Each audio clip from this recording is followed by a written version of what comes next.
Just get the slides ready. Slides, if you can get it ready.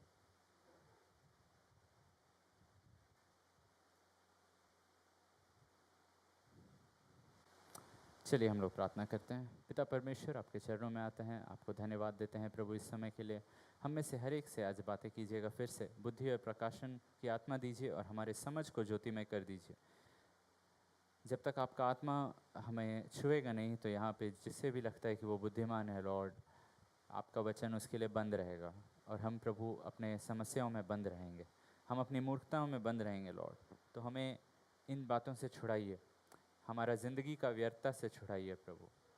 प्रभु, सबसे बड़ा समस्या हम खुद हैं प्रभु, और प्रभु इसीलिए इन चीज़ों को हम तोड़ना चाहते हैं प्रभु। प्रभु, हम अपने सुविधा क्षेत्र से निकलना चाहते हैं प्रभु।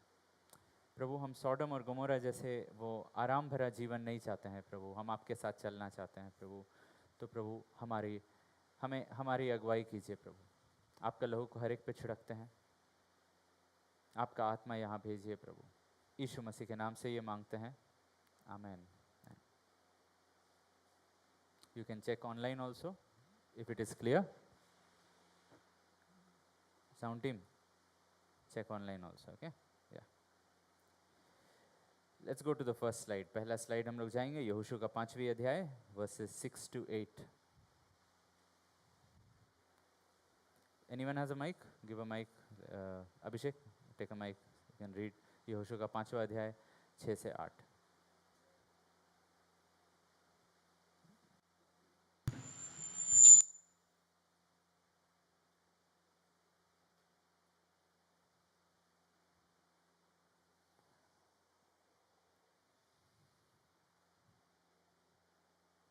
Put it on the screen. Just put it on Bible view, अगर if you don't have it.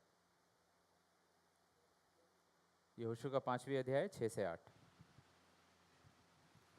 Yes. क्योंकि इज़राइली तो 40 वर्ष तक जंगल में फिरते रहे, जब तक उस सारी जाति के लोग अर्थात जितने युद्ध के योग्य लोग मिस्र से निकले थे वे नाश ना हो गए, क्योंकि उन्होंने यहोवा की ना मानी थी। सो यहोवा ने शपथ खाकर उनसे कहा था कि जो देश मैंने तुम्हारे पूर्वजों से शपथ खाकर तुम्हें देने को कहा था और उसमें दूध और मधु की धाराएं बहती है, वह देश मैं तुमको नहीं देखने का। तो उन लोगों के पुत्र जिनको यहोवा ने उसके स्थान पर उत्पन्न किया था, उनका खतना यहोशू से कराया, क्योंकि मार्ग में उनके खतना ना होने के कारण वे खतना रहित थे।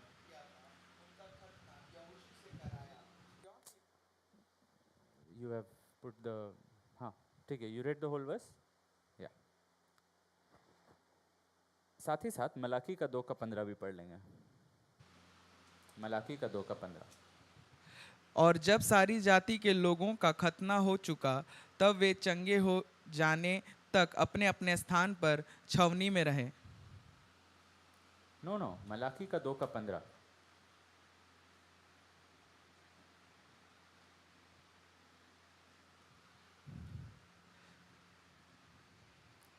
ओके, क्या उसने एक ही को नहीं बनाया है? पति पत्नी का बात किया जा रहा है, जबकि और आत्माएं उसके पास थी, और एक ही को क्यों बनाया? इसलिए कि वो परमेश्वर के योग्य संतान चाहता है। यहोशू का 5वीं अध्याय में हम लोग ने देखा कि परमेश्वर के लोगों ने अपना अगला पीढ़ी का 40 साल तक जो वो थे वन प्रदेश में, उनका खतना नहीं किया। जो भी वन प्रदेश में जिनका जन्म हुआ था, वो एक एंटायर पीढ़ी उनका खतना नहीं किया गया था। नए नियम में हमें बोला गया है कि मन का खतना करना है। मलाकी में ये लिखा हुआ है कि परमेश्वर ने एक मसीही परिवार को परमेश्वर क्यों बनाते हैं? परमेश्वर क्रिश्चियन मैरिज का गोल क्या रहता है? कि एक व्यक्ति जो किसी से प्यार करता है उससे शादी हो जाए। One of the goals of Christian marriage का एक गोल है, God wants godly offspring. Not the only goal but one of the goals, कि परमेश्वर के योग्य संतान, हमारे संतान भक्त रहे, परमेश्वर के भक्त रहे, उनका ये इच्छा है। हमारा जो रोमांटिक आइडियाज़ रहता है मैरिज का, इसीलिए मैरिज इतने टूटते हैं, क्योंकि हम लोग बाइबल से नहीं लेते हैं पर कि परमेश्वर क्या चाहते हैं, क्या उद्देश्य रहना चाहिए मैरिज का। हम लोग लाइफ में स्टेबिलिटी चाहते हैं, उसके अनुसार मैरिज देखते हैं। लाइफ में हम लोग जिसको पसंद करते हैं उससे शादी करने मांगते हैं, वो कई बार हम लोग का मैरिज का उद्देश्य हो जाता है। लेकिन परमेश्वर का उद्देश्य हमेशा से रहा है कि अगला पीढ़ी का मन में खतना हो। एंड यहाँ पे एक पीढ़ी का जन्म हो गया है और वो लोग 40 साल से हैं, लेकिन उनके माता पिता उनका खतना नहीं किए हैं। नेक्स्ट स्लाइड, निर्गमन का 4 अध्याय 24 से 26।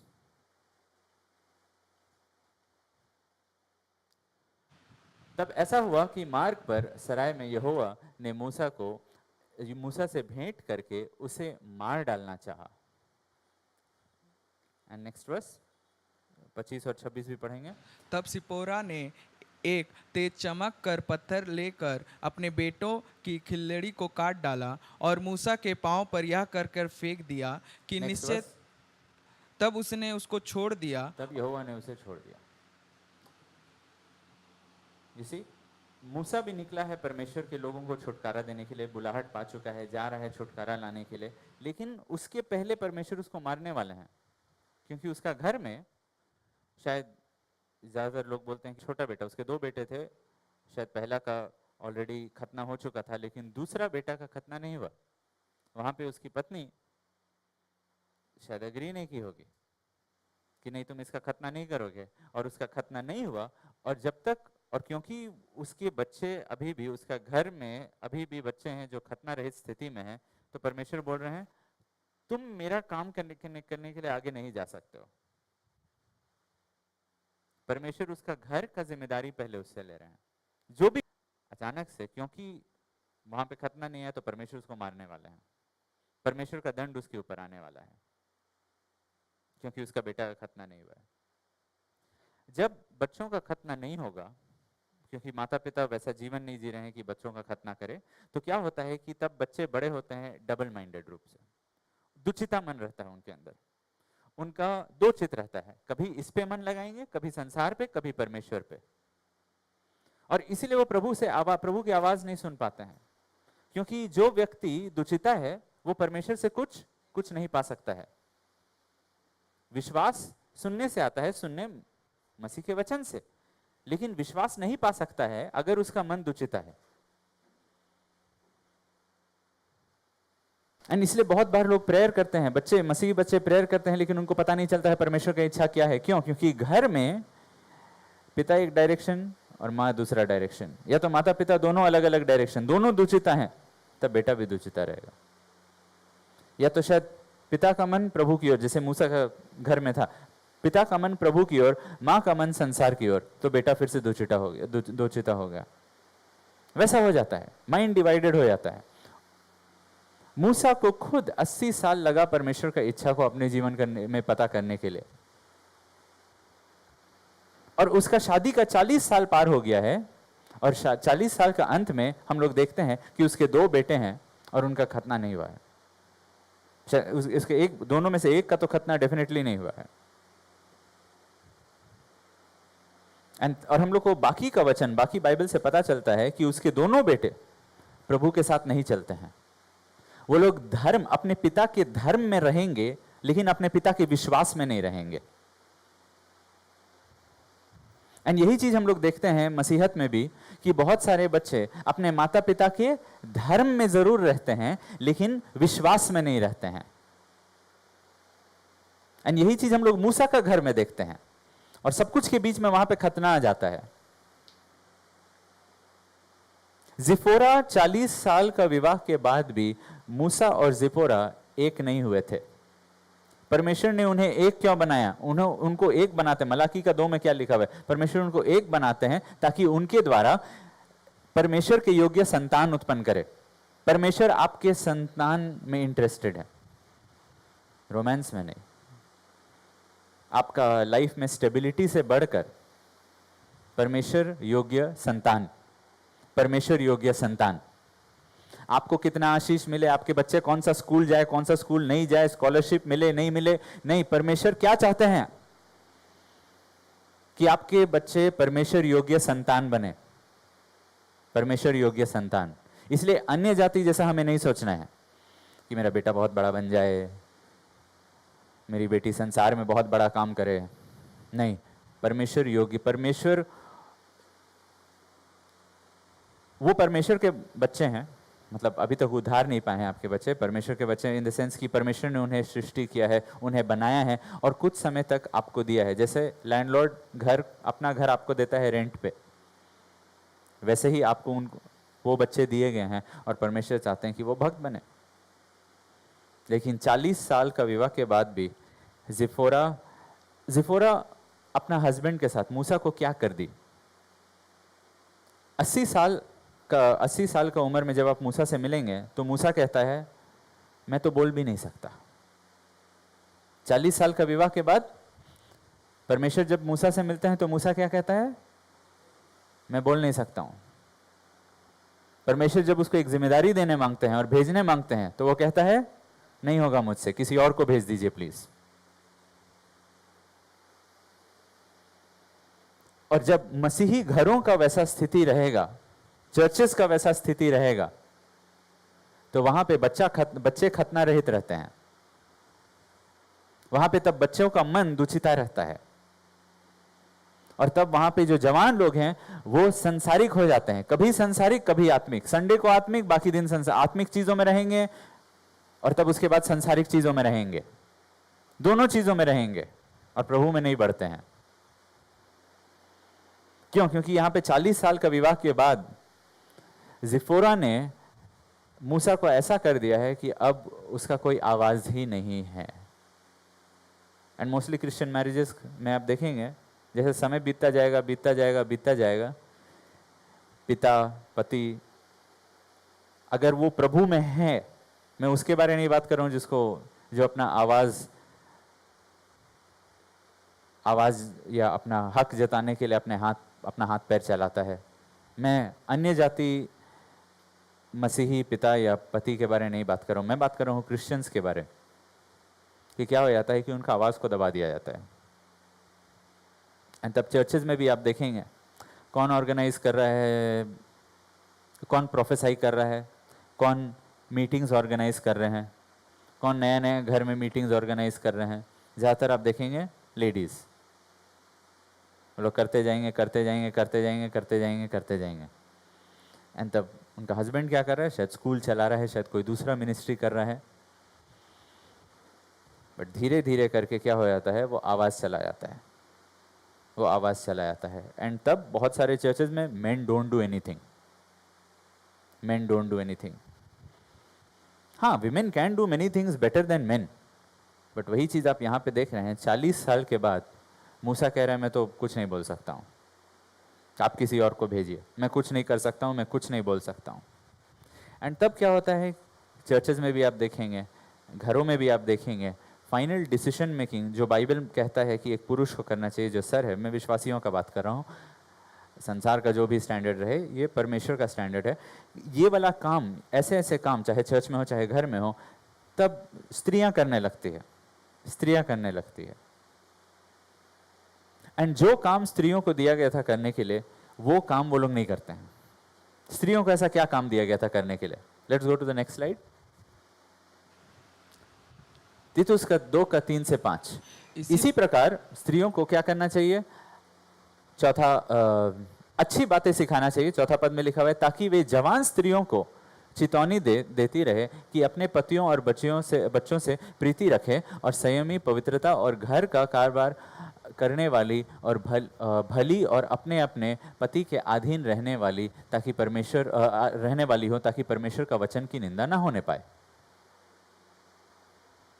यही चीज यहोशू का 5 में भी परमेश्वर कर रहे हैं कि उनका खतना होने के बाद, बच्चों का खतना होने के बाद, मिस्रियों का जो निंदा, जो तुम्हारी नाम धराई जो मिस्रियों में हुआ था, अब वो दूर हो गया। अब कई बार हम लोग सोचते हैं ना कि, मतलब जब मैं ये पढ़ रहा था तो मैं सोच रहा था ये वर्स 9 में क्यों लिखा हुआ है, ये तो वर्स 1 में लिखा रहना चाहिए था, क्योंकि चौथा अध्याय में मिस्रियों का निंदा क्या था? बाय द वे, मिस्रियों का निंदा ये था कि तुम लोग निकल तो गए मिस्र देश से, लेकिन तुम लोग अभी तक प्रतिज्ञा देश में प्रवेश नहीं कर पाए।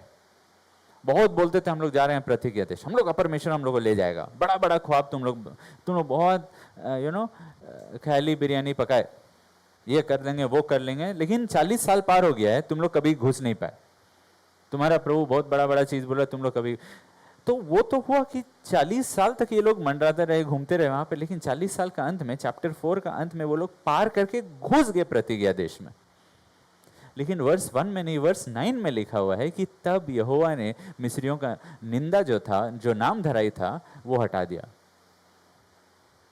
और वही सोचे कि खतना के बाद मिस्रियों का निंदा तो ये नहीं था कि तुम्हारे बच्चों का खतना नहीं हुआ है, तो वर्स 9 में क्यों लिखा हुआ है कि नाम धराई हटाया गया? हाँ जरूर, मिस्रियों का यही निंदा था कि तुम लोग प्रतिज्ञा देश पहुंचे नहीं, लेकिन चैप्टर 4 में वो लोग पहुंच गए।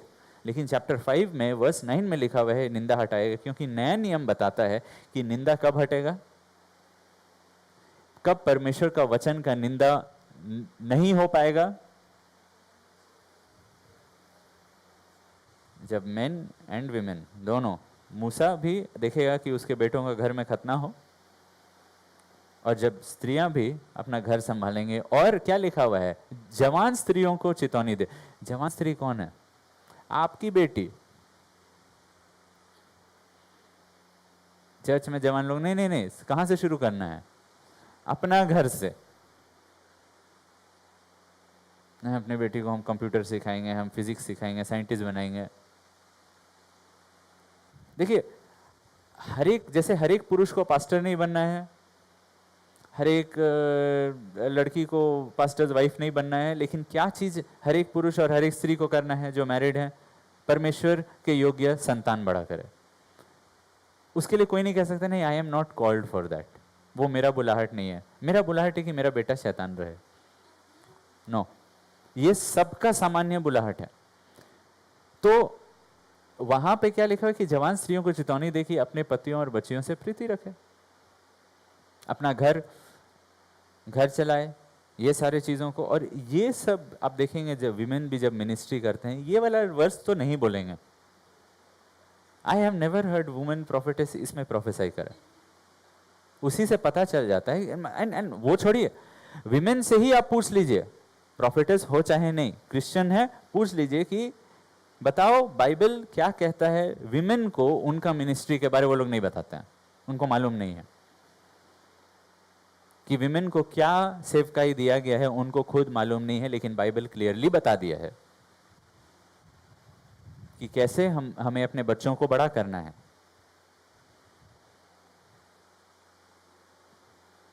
अगर सच में जितना ये विमेन प्रोफेटेस परमेश्वर का वचन के बारे इतना चिंता करते हैं, तो लिखा हुआ है कि कैसे परमेश्वर का वचन का निंदा ना हो पाए, क्या करना है। एंड सच में आप देखेंगे, अगर हम लोग का प्रचार बेकार हो जाता है जब फाइनली लोग हम लोग का घर देखते हैं। ठीक है, तुम प्रचार बहुत किए, लेकिन तुम घर खड़ा करके दिखाओ। इसलिए लिखा हुआ है कि ये वचनों को तुम सुनोगे और उस पे अगर अपना घर बनाओगे तो तुम बुद्धिमान ठहरोगे, तब तुम बुद्धिमान हो। इसलिए ये सारा वचन को बस प्रचार नहीं करना है, इस पे अपना घर को खड़ा करना है, अपना घर को बनाना है। आप ज्यादातर मसीही जवान स्त्रियों, लड़कियों को देखें, they are not ready for marriage.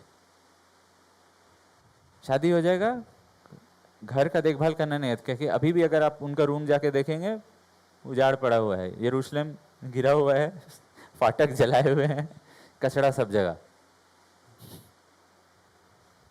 और क्या लिखा हुआ है, अपने पतियों के अधीन रहो, पति से प्रेम रखो, बच्चों का देखभाल करो, घर का देखभाल करो ना।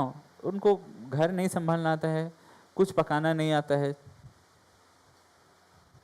क्यों? पूरा ध्यान उस समय क्या करेंगे? ठीक है, हस्बैंड को भूख लग रहा है, chat GPT, can you please make something for my husband. Mothers did not teach them. जो भी वो लोग सीखे, चैट जीपीटी से सीखे। Most Christian girls are like that. Why?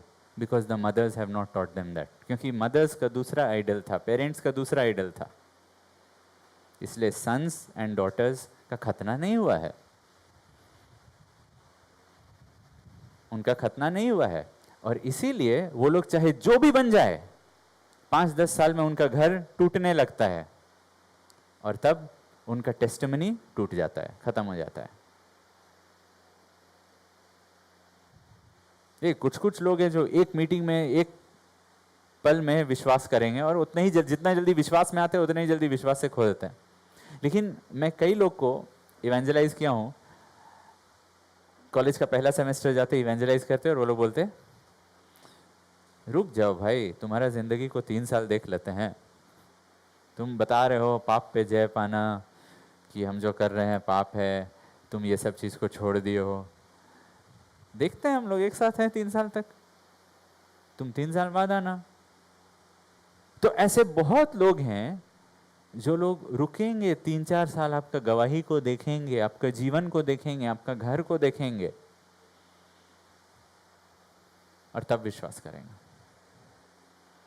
और क्योंकि वो लोग धीरे धीरे विश्वास किए इसलिए वो लोग बने रहेंगे, वो लोग बने रहेंगे क्योंकि वो लोग रियली देखने मांगते हैं कि परमेश्वर का राज्य बातों में है या सामर्थ्य में है। आप बोलेंगे सामर्थ्य में है, बोलना आसान है, आप दिखाइए उसको, आप दिखाइए उसको कि ये सामर्थ्य में है, ये बस बातों में नहीं है, ये बस एक बार जोर से प्रार्थना करने में नहीं है, ये वचनों को लेके अपना घर को उसी चीज पे बनाना है। Today Christian mothers are too busy, choir manage कर रहे हैं, प्रोफेसीज मैनेज कर रहे हैं, चर्च चला रहे हैं, बट लेकिन जो मूसा के लिए अप्लाई हुआ और जो पुरुषों के लिए अप्लाई होता है, स्त्रियों के लिए भी अप्लाई होता है कि आप मिस्र में जाके परमेश्वर का गवाही नहीं बन सकते हैं जब आपके घर में आपके बच्चों का खतना नहीं हुआ है। तो हम लोग को एक ऐसा जीवन बच्चों के सामने दिखाना है कि परमेश्वर पहला स्थान ले रहे हैं। पैसा पहला स्थान नहीं ले रहा है, पढ़ाई लिखाई पहला स्थान नहीं ले रहा है, सेहत पहला स्थान नहीं ले रहा है, बट परमेश्वर पहला स्थान ले रहा है। एंड उसके बाद लिखा हुआ है उन्हें सिखाओ कि अपने पतियों के अधीन रहे। आप अपने बेटियों को कैसे सिखाएंगे पतियों के अधीन रहना, कि उनको उनका पति के अधीन रहना है? बहुत सिंपल, आप अपना पति के अधीन रहिए।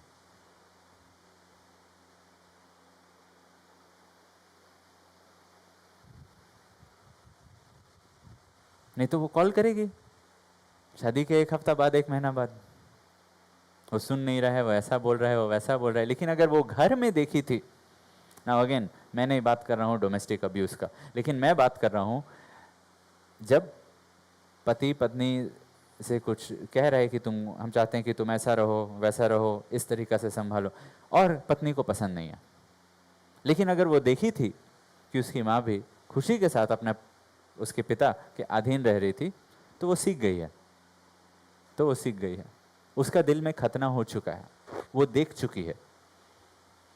पुराने नियम में लिखा हुआ है कि सारा अपना पति का उतना आदर करती थी, इब्राहिम का इतना आदर करती थी, इसलिए आप देखेंगे वो पहला 5 जनरेशन में कैसे वो लोग अपना पिता का आशीष चाहते थे। लेकिन अगर पत्नी ही पति का वचन का आदर नहीं करे तो बच्चे कभी भी पिता का आशीष नहीं चाहेंगे, क्योंकि उनका वचन का कोई सामर्थ्य नहीं रहेगा, उनका वचन को तुच्छ जानेंगे, सामर्थ्य नहीं जानेंगे।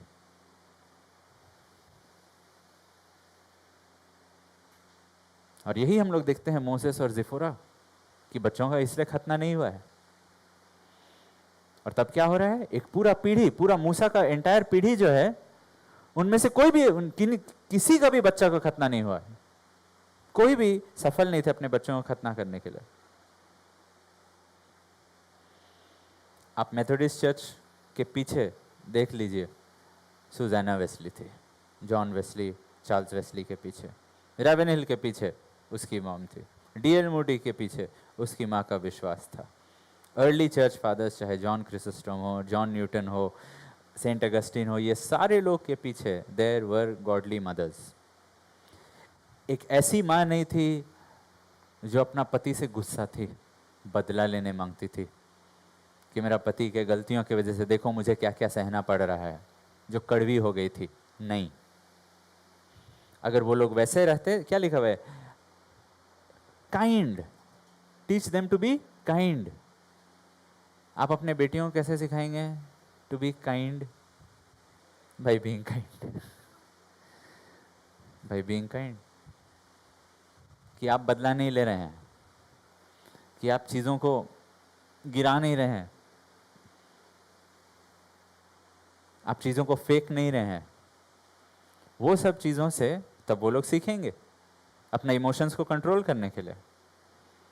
लेकिन अगर आप गुस्सा रहते हैं ना, बस हैना के बारे में सोचिए, क्योंकि जो भी ये लोगों का एग्जाम्पल मैं नाम लिया, वो लोग की जो माएँ थी वो लोग, डीएल मूडी का के पिता जल्दी डेथ हो गया, जॉन वेस्ली, चार्ल्स वेस्ली का पिता वो तो जेल चला गया, पास्टर था लेकिन जेल चला गया, इतना कर्ज में था। लेकिन पत्नी कभी भी, कितना खराब लाइफस्टाइल तुम जीते हो, कितना तुम एक चीज बनते हो पुलपिट में, हिपोक्रिट हो तुम, अभी जेल चल गए, देखो ऐसा नहीं, कुछ नहीं, वो सब कुछ नहीं। वो कभी भी कड़वी नहीं हुई, कभी भी बदला लेने का कोशिश नहीं की।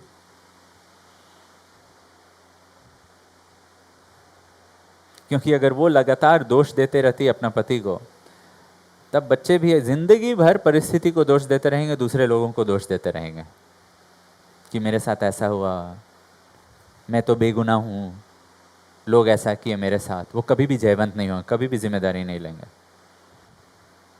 बाइबल बताता है ऐसे स्त्रियों के बारे कि उनके बच्चे उन्हें कहेंगे कि वो आशीषित है। Her children will call her blessed, her husband will praise her, not her boss, her children will call her blessed.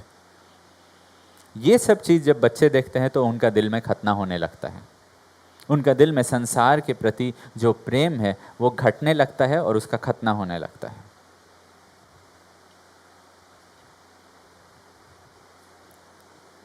दूसरा सैमुएल का 11:14, विहान को दाऊद ने योआब,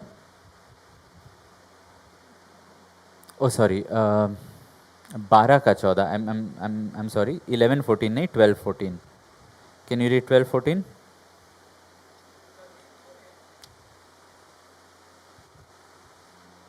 तभी तूने जो इस काम के द्वारा शत्रुओं, यहोवा के शत्रुओं को तिरस्कार करने का बड़ा अवसर दिया है। हाँ, क्या काम किया था दाऊद ने? बेतशेबा के साथ उसने व्यभिचार किया था। ओके ना, दाऊद की तो बहुत पत्नियां थी, कई पत्नियां थी, लेकिन वो एक स्त्री के साथ व्यभिचार किया। और जब वहां पे वो व्यभिचार किया तो परमेश्वर बोले क्योंकि तुम व्यभिचार किए, क्योंकि तुम एक स्त्री के साथ व्यभिचार किए, परमेश्वर का निंदा हो रहा है। अगेन आप देखेंगे, जब घर टूटता है उसकी वजह से परमेश्वर का नाम का निंदा होता है। जब घर टूटता है तब परमेश्वर का नाम का निंदा होता है। लाइफ में जब प्रॉब्लम्स आता है तो यूजुअली हमारा संसारिक मन क्या करता है, प्रॉब्लम देखो पैसा फेंको। बीमारी है, बीमारी के ऊपर इतना पैसा फेंक दो कि बीमारी हट जाए।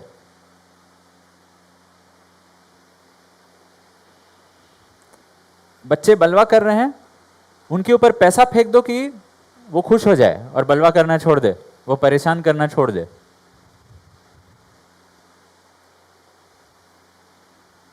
पत्नी नाराज है, उसके ऊपर पैसा फेंको कि उसका मूड बदल जाए।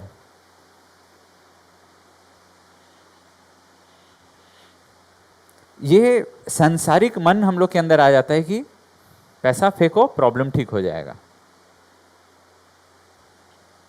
बट क्या होता है कि हम लोग बस ये विशाल पेड़ का बस फल को काटे हैं, जड़ को नहीं काटे, कुल्हाड़ा जड़ पे नहीं डाले।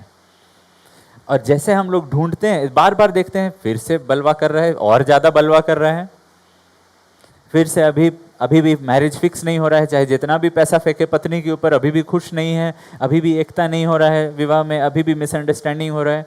क्या हुआ? आप फल काटे और तब देखे फिर से एक और फल आ गया। आप एक बीमारी के ऊपर पैसा फेंके, अगले साल दूसरा बीमारी आ गया। क्योंकि परमेश्वर बोल रहे हैं तुम जड़ को नहीं देख रहे हो। धीरे धीरे करके 1 साल 2 साल 3 साल आप अपना लाइफ में और परिवार में, अपने रिश्तों में देखने लगेंगे प्रॉब्लम फल से ज़्यादा जड़ में है।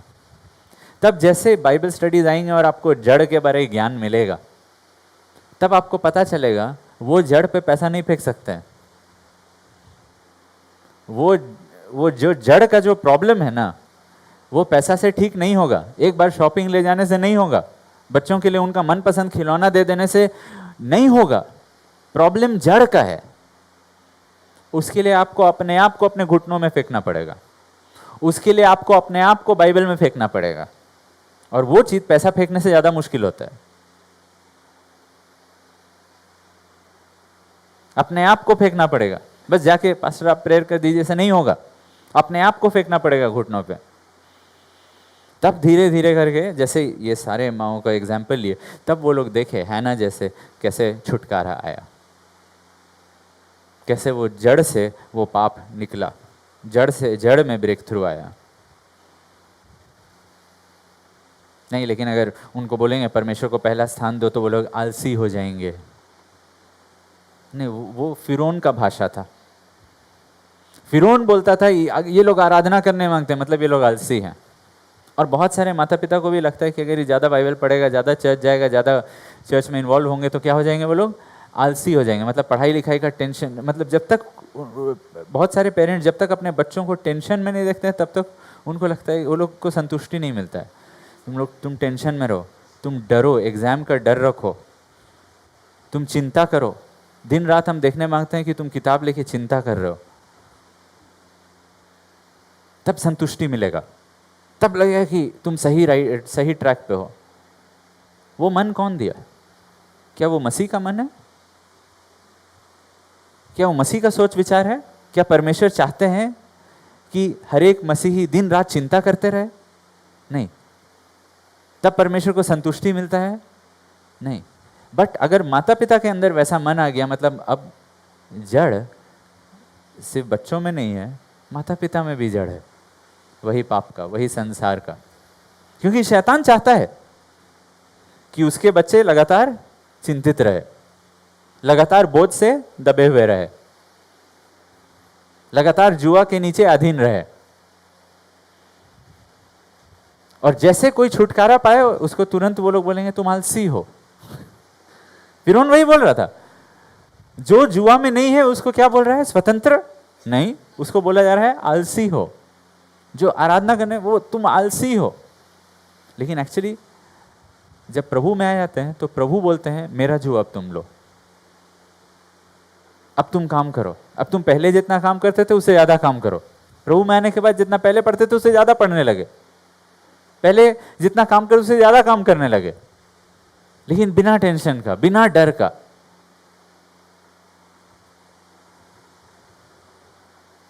तो प्रभु सिखाते हैं ये सब करना, प्रभु बताते हैं, प्रभु सिखाते हैं।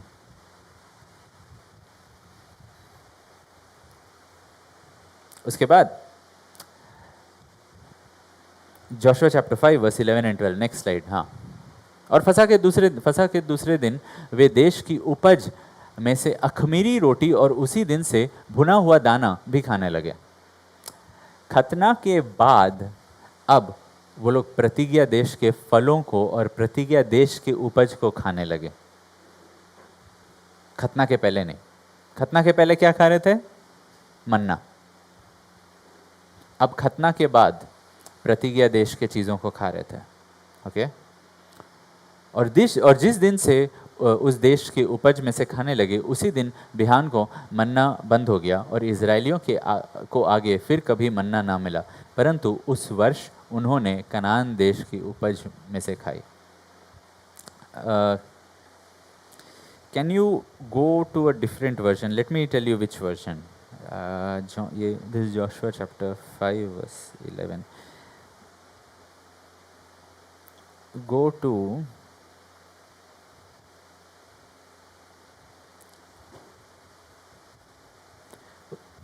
to New Living Translation and उसके बाद go to Living Bible. Go to Living Bible also. TLB, Living Bible. NLT and TLB.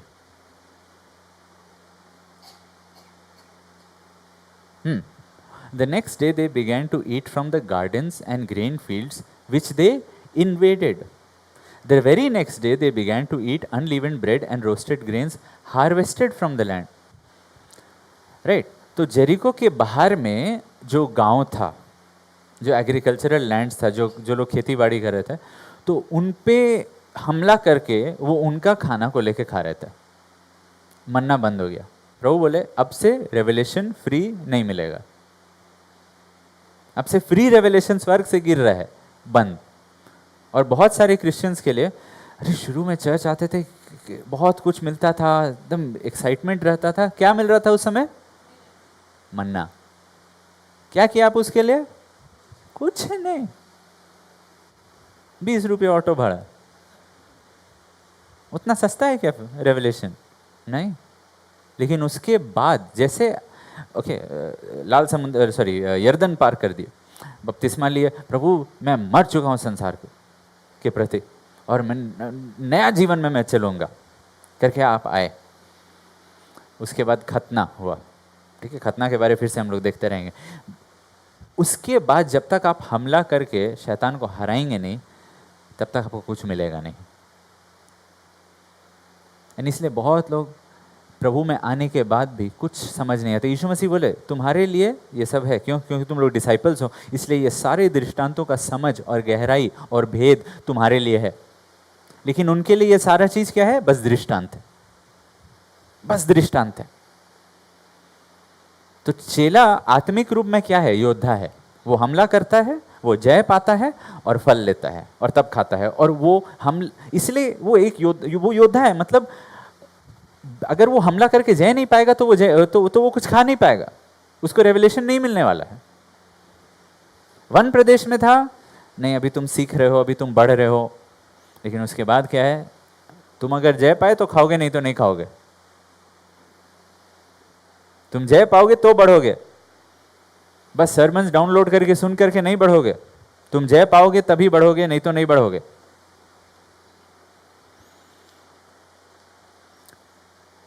Next slide, व्यवस्था विवरण का 8 का 10 से 14।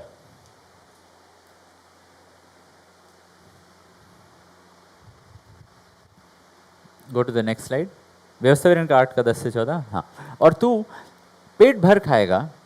ये बात किया जा रहा है जब मूसा पहले ही बोल दे रहा है, जब तुम उस देश में जाओगे और उस उत्तम देश के कारण जो तेरा परमेश्वर यहोवा तुझे देता है उसका धन्य मानेगा। इसलिए सावधान रहना, कहीं ऐसा ना हो कि अपने परमेश्वर यहोवा को भूलकर उसकी जो जो आज्ञा, नियम और विधि और आज जो मैं तुझे सुनाता हूँ उनका मानना छोड़ दे। ऐसा ना हो कि जब तू खाकर तृप्त होकर अच्छे अच्छे घर बनाकर उनमें रहने लगे और तेरी गाय बैले भेड़ बकरियां की बढ़ती हो तो और तेरा सोना चांदी और तेरा सब प्रकार का धन बढ़ जाए, तब तेरा मन में अहंकार समा जाए, तू अपने परमेश्वर यहोवा को भूल जाए। अब उनको बोला जा रहा है, देखो खाने पीने के बाद कहीं तुम परमेश्वर उस देश का उत्तम भोजन को खाने पीने के बाद कहीं ऐसा ना हो कि तुम अपने परमेश्वर को भूल जाए। प्रतिज्ञा देश का आशीष पाने के बाद भी शैतान आपको धोखा में ले आ सकता है, आपको भरमा सकता है।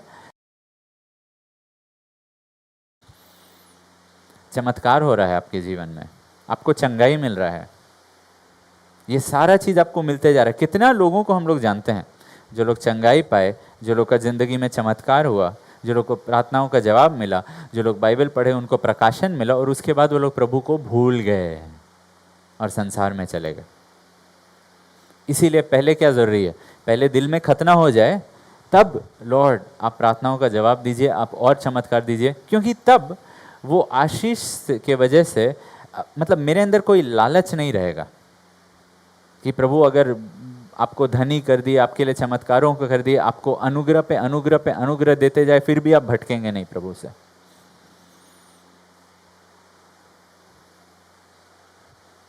परमेश्वर आपके सामने कई खुले द्वार रखेंगे, फिर भी आप भटकेंगे नहीं प्रभु से। परमेश्वर मूसा को कहा इनको हम नाश कर देंगे, तुमसे एक नया पीढ़ी उत्पन्न करेंगे। क्या द्वार है प्रभु उसके सामने रखे? मूसा ने कहा नहीं प्रभु, नहीं चाहिए। यिर्मयाह ने रेकाब के पुत्रों के संतानों के सामने दाखरस रख दिया और बोला पियो, उन्होंने कहा नहीं। यू सी, कई लोगों के सामने परमेश्वर, और नया नियम में भी लिखा हुआ है कि कई लोगों अपना छुटकारा इनकार किए, बोले ठीक है जेल में ही रहेंगे। वैसे ही परमेश्वर प्रतिज्ञा देश में आने के बाद हम लोग का लाइफ में बहुत सारा अपॉर्चुनिटीज़ खुलने वाला है, बहुत सारा ब्लेसिंग्स मिलेगा। लेकिन अगर पहले मेरा मन का खतना हो गया है तो वो ब्लेसिंग हमको डिस्ट्रॉय नहीं करेगा। नहीं तो मूर्ख जैसे जो भी आशीष मुझे मिल रहा है, जहाँ पे मुझे धन दिखाई दे रहा है, जहाँ पे कुछ भी मुझे दिखाई दे रहा है, उस चीज़ का लालच आ जाएगा मेरे अंदर। अकान के साथ यही हुआ। वो गया, वो सोना देखा, चांदी देखा, कुछ वस्त्रों को देखा, और तब, क्योंकि देखिए आप प्रभु में आएंगे, आप देखेंगे कि आप पैसा बचा पा रहे हैं, आप देखेंगे कि आपका इनकम बढ़ेगा, क्योंकि आपका लाइफस्टाइल अच्छा होते जाएगा। क्यों? आपका लाइफ में डिसिप्लिन आता जाएगा। आप बुरे चीज़ में खर्च नहीं करेंगे, आप ईमानदारी से काम करने लगेंगे। बहुत सारे एरियाज़ में आप देखेंगे आपका हेल्थ बेटर होते जाएगा। प्रभु आप बहुत सारा जॉब अपॉर्चुनिटीज़ मिल जाएगा। क्यों? क्योंकि चर्च में बहुत सारे लोग आपके लिए प्रेयर करेंगे, मदद करेंगे ताकि आपको जॉब मिले। ये सारा चीज़ होने लगेगा। और तब धीरे धीरे करके अगर अंदर में लालच है तो वो खुला द्वार, वो जो अनुग्रह से मिला था आपको, उसी के द्वारा आप और भी प्रभु से दूर हो सकते हैं।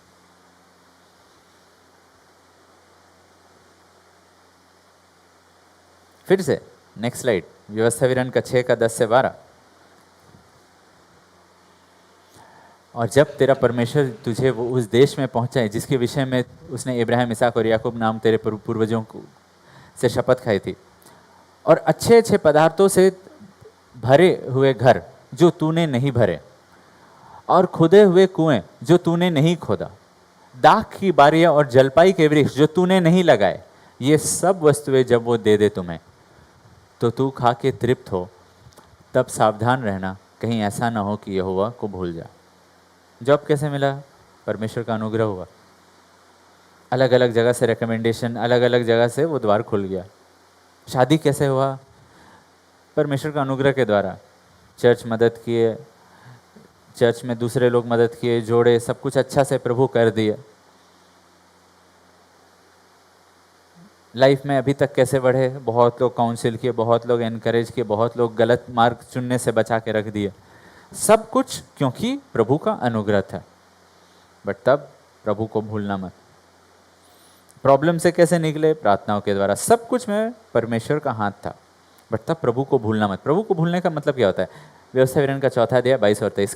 किंतु मुझे इसी देश उसके नेक्स्ट वर्स देखते हैं। इसलिए अपने विषय में तुम सावधान रहो कि ऐसा ना हो कि तुम उस वाचा को भूल कर जो तुम्हारे परमेश्वर यहोवा ने से तुम्हारे साथ बांधी है, किसी और वस्तु की मूर्ति को खोद दो। परमेश्वर को भूलना तब होता है जब हम लोग के मन में कुछ ना कुछ हम लोग मूर्ति बना लेते हैं। देखिए नया नियम में, ताकि हम लोग समझ पाए अपना जीवन से कैसे होता है। नेक्स्ट स्लाइड, नया नियम में देखिएगा। मती का 16 का 23, यूहन्ना का 12 का 6, दूसरा तिमोथी का 4 का 10। उसने फिर कर पतरस से कहा, हे शैतान, मेरे सामने से दूर हो, तू मेरे लिए ठोकर का कारण है, क्योंकि तू परमेश्वर की बात नहीं पर मनुष्य की बातों पर मन लगाता है। हाँ, क्या है मूर्ति? तू मनुष्य की बातों पर मन लगाता है। You are thinking merely from a human point of view. क्या चीज मूर्ति बन जाता है? Your human view point. मनुष्य का नजरिया, एक बहुत ही एक नेचुरलिस्टिक नजरिया, एक ऐसा नजरिया जिसमें परमेश्वर पिक्चर में नहीं है। मुझे ये करना चाहिए। परमेश्वर से पूछ नहीं रहे हैं, काउंसलिंग नहीं ले रहे हैं, अपने से डिसाइड कर रहे हैं। और परमेश्वर बोल रहे हैं वही क्या हुआ। एंड ये कौन है? ये एक प्रेरित है। ये प्रतिज्ञा देश के अंदर वाला व्यक्ति है। पतरस प्रतिज्ञा देश के बाहर नहीं है, ये प्रतिज्ञा देश के अंदर है। ये प्रभु का भला वचन को खाया है, ये आत्मा के वरदानों में चल रहा है। फिर भी शैतान उसके अंदर एक मूर्ति डाल दिया। मनुष्य का नजर से सब कुछ को देखो पतरस, मनुष्य का नजर से मिनिस्ट्री को देखो। जब आप देखिए, शैतान बस खुश नहीं है एक व्यक्ति का लाइफ को स्पॉइल करके। वो चाहता है कि राज्यों पे राज करे, वो चाहता है कि चर्चेस पे राज करे, वो चाहता है कि वो जानता है कि चर्च को बाहर से अटैक करोगे तो तुम जय नहीं पाओगे, क्योंकि यीशु ने कहा है कि अधलोक के फाटक प्रबल नहीं होंगे। वो क्या करने की कोशिश करता है? चर्च को अंदर से करप्ट करे। वो कोशिश करेगा कि अंदर में आत्मिक लोग नहीं, अंदर में सांसारिक रूप से बुद्धिमान लोग कलीसिया को चलाए, जिनका मन क्या पे रहेगा? मनुष्यों की बातों पे।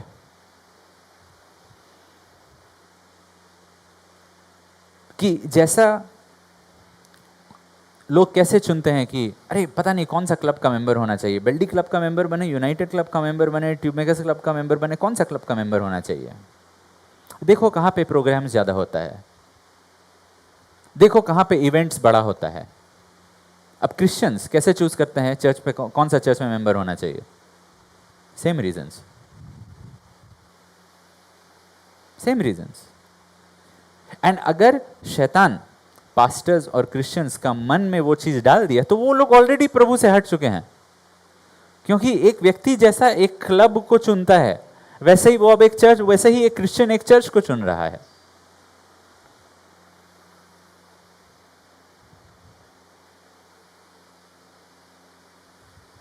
जैसा एक व्यक्ति जांचता है कि अरे देखो राहुल गांधी कितना एजुकेटेड है, ये मोदी पढ़ा लिखा नहीं है, इसको लीडर बनना चाहिए। क्यों? क्योंकि बहुत एजुकेटेड है। वैसे ही बहुत लोग चर्च लीडरशिप को भी चुनने मांगते हैं। क्या पे डिपेंड करता है? एजुकेशन, कि कौन ज्यादा इंटेलिजेंट है। अरे देखो शशि थरूर कितना अच्छा से बात कर सकता है, ये बाकी देखो वो दूसरा लोग बिहार का नेता कुछ नहीं बोल सकता है। लालू क्या बोलता है? अरे शशि थरूर को सुनो, देखो वो कैसा बोलता है। क्या कंपेयर कर रहे हैं? टैलेंट्स, नेचुरल टैलेंट्स को। एंड जब मसीही लोगों के अंदर और चर्चेस के अंदर शैतान उनका मन को बदल दिया है कि अब मसीही लीडर्स को जांच रहे हैं, मसीही लोग अपने लीडर्स को जांच रहे हैं, अपने अगुओं को जांच रहे हैं, और चर्चेस में ऐसे लोगों को खड़ा कर रहे हैं जैसा संसारिक लोग गवर्नमेंट में चाहते हैं, या जैसा संसारिक लोग क्लब्स चुनते हैं, कौन सा क्लब का मेंबर रहना चाहिए। अगर वही सोच विचार क्रिश्चियंस में आ गया है, तब शैतान चर्च के अंदर है, तब शैतान सिंहासन पे बैठ चुका है। क्योंकि वो मन कहाँ है? उसका सिंहासन कहाँ है? मन में। मन में वो गढ़ कहाँ बनाता है? अपना कैसल्स को कहाँ बनाता है? अपना राजमहल कहाँ बनाता है? वो मन में। ऊंचा गढ़ मतलब उसका कैसल, उसका महल कहाँ पे है? मन में, मन में, मन में।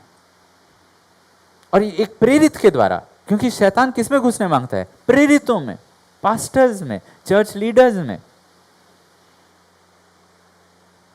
और उनको और कई बार इन चर्च लीडर्स को एंड बहुत सारे क्रिश्चियंस को लगता है कि हम तो अल्टीमेटली ये सब कुछ कर रहे हैं एक अच्छा मन से ना, चर्च को बढ़ाने के लिए, लोगों को आकर्षित करने के लिए यीशु की तरफ। याद रखिए हमारे पहले माता पिता आदम और हवा, वो लोग भी पापी नहीं थे पहले, वो लोग भी नादान थे। उनका अच्छाई उनको शैतान से नहीं बचा सका। उनके अच्छे सोच, उनका नहीं, वो लोग तो सच्चे लोग थे, वो लोग के मन में कुछ बुराई नहीं था। हाँ, लेकिन क्या वो लोग शैतान से बच सके? नहीं। बहुत लोगों को अपना अच्छाई पे बहुत भरोसा है कि देखो मैं मन से सच्चा हूँ, मैं एकदम ईमानदारी से सोचता हूँ कि ये है भला चीज़, सब मैं भलाई ही चाहता हूँ। हाँ, शैतान हवा को उसका भलाई में ही फुसलाया और मैनिपुलेट किया कि ये तुम्हारे लिए अच्छा है, तुम और बुद्धिमान होगी, तुम ये होगी, तुम वो होगी, और वैसे ही करके परमेश्वर का आज्ञा को वो तोड़ी। और क्रिश्चियंस क्या होता है ना, जैसे उनके मन में भला सोच आता है तो वो लोग खुद को जज करना छोड़ देते हैं, और प्रभु बोल रहे नहीं, उसका भी खतना करो। तुम प्रतिज्ञा देश में अब आ चुके हो, बपतिस्मा ले लिए हो, अब तुम्हारे बहुत सारे सोच विचार भले हैं, जरूरी नहीं है परमेश्वर के हैं। वचन का तलवार से, वचन का छुरी से क्या करो? खतना करो, खतना करो, खतना करो। तुम्हारा अच्छाई की वजह से तुम शैतान से नहीं बचोगे। नहीं, हम कितने लोग अच्छे विचार करके गलत शादी किए, हाँ? उससे बड़ा तो गलती आप बोलेंगे, हाँ सही बोले, मेरा विचार अच्छा था, शादी गलत था। कैसे हुआ? क्योंकि आप भरोसा किए अपने अच्छाई पे। वो क्या है, उसको क्या बोलते हैं? स्वधार्मिकता। हम तो अच्छे हैं, हमको ऑल नाइट प्रेयर करने का क्या जरूरत, हम तो अच्छे हैं। यीशु मसीह तो बहुत पापी थे तब तो, इसलिए उनको इतना प्रेयर करना था। नहीं, वो अपना अच्छाई पे भी भरोसा नहीं किया, इसलिए लिखा हुआ है don't trust in your heart, trust in the Lord.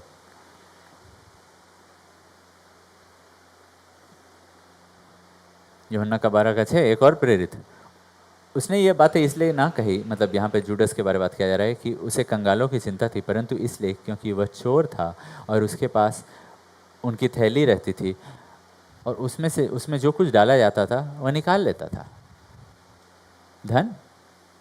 इसलिए अगर मन का खतना नहीं होगा और आपके पास धन आ जाएगा तो अकान जैसा आप ले लेंगे। और कई लोग मिनिस्ट्री के द्वारा धनी हुए। देखिए, वही आत्मा काम कर रहा है। 500 साल पहले जब पोप नया कैथीड्रल बनाने मांगता था, रोम में, वेटिकन में नया कैथीड्रल जो अभी वहाँ पे बना हुआ है, वो बनाने मांगता था, तो वो क्या किया, अरे ये बिल्डिंग कॉस्ट बहुत हाई है, कहाँ से कैसे पैसा लाए, कैसे पैसा इकट्ठा करे। तो वो क्या किया, वो डिसाइड किया, तब एक व्यक्ति आया उसके पास और ये आइडिया रखा, क्यों नहीं ये बताते हैं कि अगर लोग इतना पैसा दिए तो क्षमा कर दिए जाएंगे।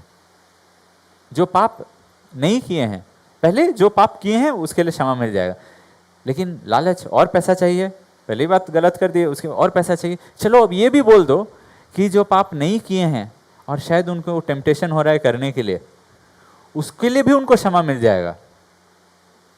मतलब हम पाप करने जा रहे हैं, पहले से हम क्षमा खरीद लेते हैं। और कैथोलिक चर्च का पैसा बढ़ते गया बढ़ते गया बढ़ते गया और वेटिकन वैसा बना, ठीक है, वही पैसा से बना, इंडल्जेंसेस का पैसा से बना। तब रेफॉर्मेशन आया, मार्टिन लूथर निकला, ये सब कुछ हुआ, प्रोटेस्टेंटिज्म आया। तब धीरे धीरे प्रोटेस्टेंट पास्टर्स, पेंटिकॉस्टल पास्टर्स, हम लोग को मेगा चर्च खड़ा करना है, हम लोग कैथीड्रल नहीं, मेगा चर्च। बिल्डिंग का नाम बदल दिया, आत्मा वही है।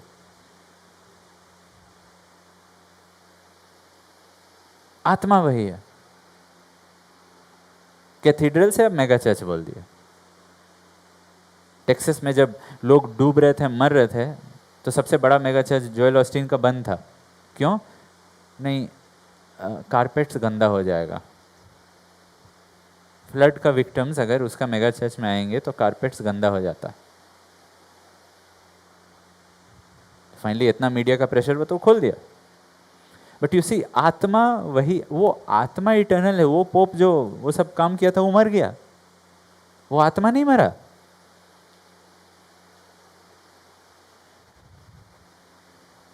और सब कुछ मिनिस्ट्री के नाम पे। याद रखिए, उस समय भी लोग को लग रहा था ये किया जा रहा है आत्मा बचाने के लिए, ताकि लोग अपना पाप से क्षमा पाए। और अभी भी इतना पैसा मांगा जा रहा है, थोड़ा सा तेल के लिए, थोड़ा सा हैंकरचिफ के लिए। सोचिए, जो आपको रिलायंस और ये सब जगह में बड़ा बड़ा पैक में मिलता है, जो साक्षी में आपको जमीन में वो लोग बेचेगा, उसको चर्च में लाके एक व्यक्ति प्रार्थना करके बेच देगा और बोलेगा कि ये प्रेयर करो या ये चीज़ अपना बेटा पे लगाओ, उसका छुटकारा होगा, ये सब सिर्फ तुम्हारे लिए है, एक खास प्रार्थना तुम्हारे लिखे में, जो भी वो एक बस चेन मेल है जो कितना लोगों को भेजा हुआ है, और पैसा मिलते जा रहा है, पैसा मिलते जा रहा है, पैसा मिलते जा रहा है। वही आत्मा काम कर रहा है। बट कई लोग, जो लोग वचन को नहीं जानते हैं, जो लोग आत्माओं का परख नहीं रखते हैं, उनको रियली लगता है इससे स्वर्ग जाएंगे, इससे स्वर्ग जाएंगे, इससे उद्धार बढ़ रहा है। क्या हो जा रहा है? अपोस्टल्स में शैतान घुस गया। दूसरा तिमोथी का 4:10, क्योंकि डेमस ने इस संसार को प्रिय जानकर मुझे छोड़ दिया। He loves the things of this life. Demas, chasing fads.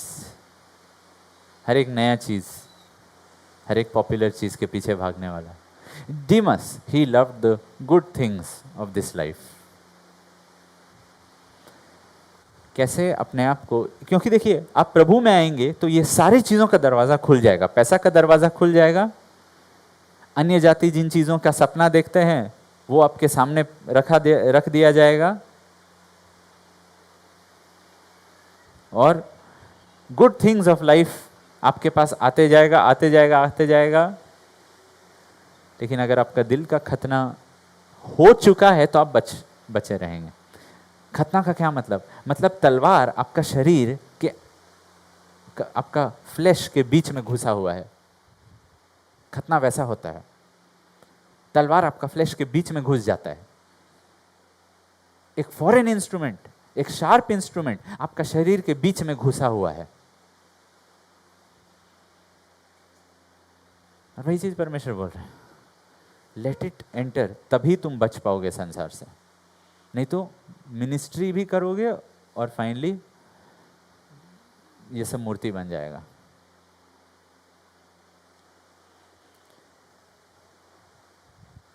ये लोग सब प्रतिज्ञा देश में आने के बाद मूर्ति के पीछे चल गए। कभी भी मत सोचिएगा आपके साथ या मेरे साथ नहीं हो सकता है। अगर तलवार अंदर में है, खतना वाला तलवार अंदर में है, तब मैं बच के रहूँगा, क्योंकि अभी तक हम लोग उस लेवल का टेम्पटेशन हम लोग के साथ हुआ नहीं है। तो हम लोग मतलब बिना टेस्ट, वो टेस्ट नहीं हुआ और हम लोग अभी भी अपने आप को बोल दे रहे हैं लॉर्ड आई एम एन ओवरकमर, कोई फ़ायदा नहीं है। वो टेस्ट अभी तक आया ही नहीं है। इसलिए बस प्रेयर करना है, लॉर्ड मेरा खतना होना चाहिए। ये सारे लोग बपतिस्मा लिए थे, बट जब ये लोग सब शैतान, ये लोग सब मिनिस्ट्री में थे, और ये लोग सब जब शैतान पे हमला करने का कोशिश किए और शैतान देख लिया, पहले शैतान क्या करता है, आप शैतान पे हमला करेंगे, शैतान आपके अंदर ढूंढान करेगा। सिर्फ परमेश्वर ढूंढान नहीं करता, शैतान भी ढूंढान करता है। देखिए क्या लिखा हुआ है यूहन्ना का 14:30 में, यीशु ने कहा इस संसार का सरदार आता है और मुझ में उसका कुछ नहीं। The ruler of this world is coming, he has no claim on me, no power over me, nor anything that he can use against me. Amplified version. यानी कि शैतान आया, लेकिन मेरे अंदर शैतान, यीशु मसीह बोल रहे हैं, मेरे अंदर शैतान कुछ एक्साइट नहीं कर पाया, मेरे अंदर कोई भी चीज़ को वो एक्साइट नहीं कर पाया, मेरे अंदर कोई भी चीज़ को वो एग्रीवेट नहीं कर पाया जिससे मैं एक्साइट हो जाऊं और जिससे मैं गिर जाऊं, स्टम्बल हो जाऊं, जिससे मैं लड़खड़ा जाऊं और गिर जाऊं। क्यों? क्योंकि यीशु मसीह अपना ज़िंदगी में परमेश्वर को उनका खतना, उनका दिल का खतना करने दिया। खतना से क्या होता है, जो भी चीज़ देखिए, दो लोग, शैतान भी नहीं जानता है आपके अंदर क्या क्या है, पवित्र आत्मा जानता है, परमेश्वर जानते हैं, शैतान नहीं जानता है, बट शैतान परख सकता है। शैतान परमेश्वर से परखने के लिए इजाज़त मांगता है कि ऐसा कर दीजिए, वो आपको छोड़ देगा। मतलब शैतान क्या तुक्का लगा रहा है कि ये लॉयल नहीं है, ये वफादार नहीं है प्रभु, इसका लाइफ में ज़रूर बहुत कुछ है जिसको मैं थोड़ा सा इधर उधर ट्यूनिंग करूँगा, ये छोड़ देगा आपको। इसलिए यीशु भी बोले प्रेयर करो, father lead me not into temptation. बस पवित्र आत्मा को मालूम है कि आपके अंदर क्या है क्या नहीं है, और पवित्र आत्मा आता है, बोलता है मैं खतना करूंगा तुम्हारे मन का। क्योंकि एक बार जब खतना हो गया आपका मन का, तब उसके बाद आप प्रतिज्ञा देश में जाएंगे, और प्रतिज्ञा देश याद रखिए शैतान का देश है कि नहीं, कनानियों का देश था। आपको लड़ के उससे लेना है, वो आपके लिए प्रतिज्ञा किया हुआ है, लेकिन आपको लड़ के लेना है। तो शैतान अपना देश छोड़ने नहीं वाला है। शैतान भी बोलेगा परमेश्वर को ऐसे ही थोड़ी दे देंगे, अगर वो जय पाएगा तब उसको दीजिए। तो और जब वो आएगा तो वो क्या करेगा, वो ढूंढेगा क्या ग्लोरी के अंदर कुछ है, क्या अलीशा के अंदर कुछ है जिसको मैं एक्साइट कर सकता हूं। क्या वो ठीक है, वो यर्दन पार करके बोली मैं मर गई हूं संसार के प्रति और संसार मेरे प्रति मरा हुआ है, अब मैं नया जीवन में चलूंगी। ठीक है, गा ली, फोटो ले ली बैप्टिज्म का, अब चलो देखते हैं, अभी तुम्हारा एक्साइटमेंट थोड़ा सा नीचे होगा, अब देखते हैं कुछ दूसरा एक्साइटमेंट तुम्हारा लाइफ में आता है कि नहीं। और वैसा करके शैतान देखेगा कि तुम्हारा लाइफ में अभी भी कुछ एरिया है जिसको वो छू सकता है कि नहीं, तुम्हारा दिल में एरिया तो बहुत सारा छू सकता है, बट जैसा पौलुस बोला बोला मेरे साथ ये हुआ वो हुआ ये हुआ वो, but none of these things move me, मतलब ये सब चीज़ों से मेरा दिल नहीं हिल गया। तो शैतान बहुत सारा उतार चढ़ाव लाएगा। उसका टारगेट क्या है? ये तुम्हारा विश्वास का परीक्षा है। पतरस ने कहा तुम्हारा विश्वास को परख रहा है, तुम्हारा दिल को हिला देने का कोशिश कर रहा है। परमेश्वर ने कहा अपना दिल का रखवाली करो, और अगर दिल का खतना हो जाएगा तब टेंशन नहीं लेना है। इसीलिए दिल में वो तलवार को रहने दीजिए, खतना का तलवार को वहाँ पे लगे रहने दीजिए, जो हर एक चीज़ को काटता जा रहा है।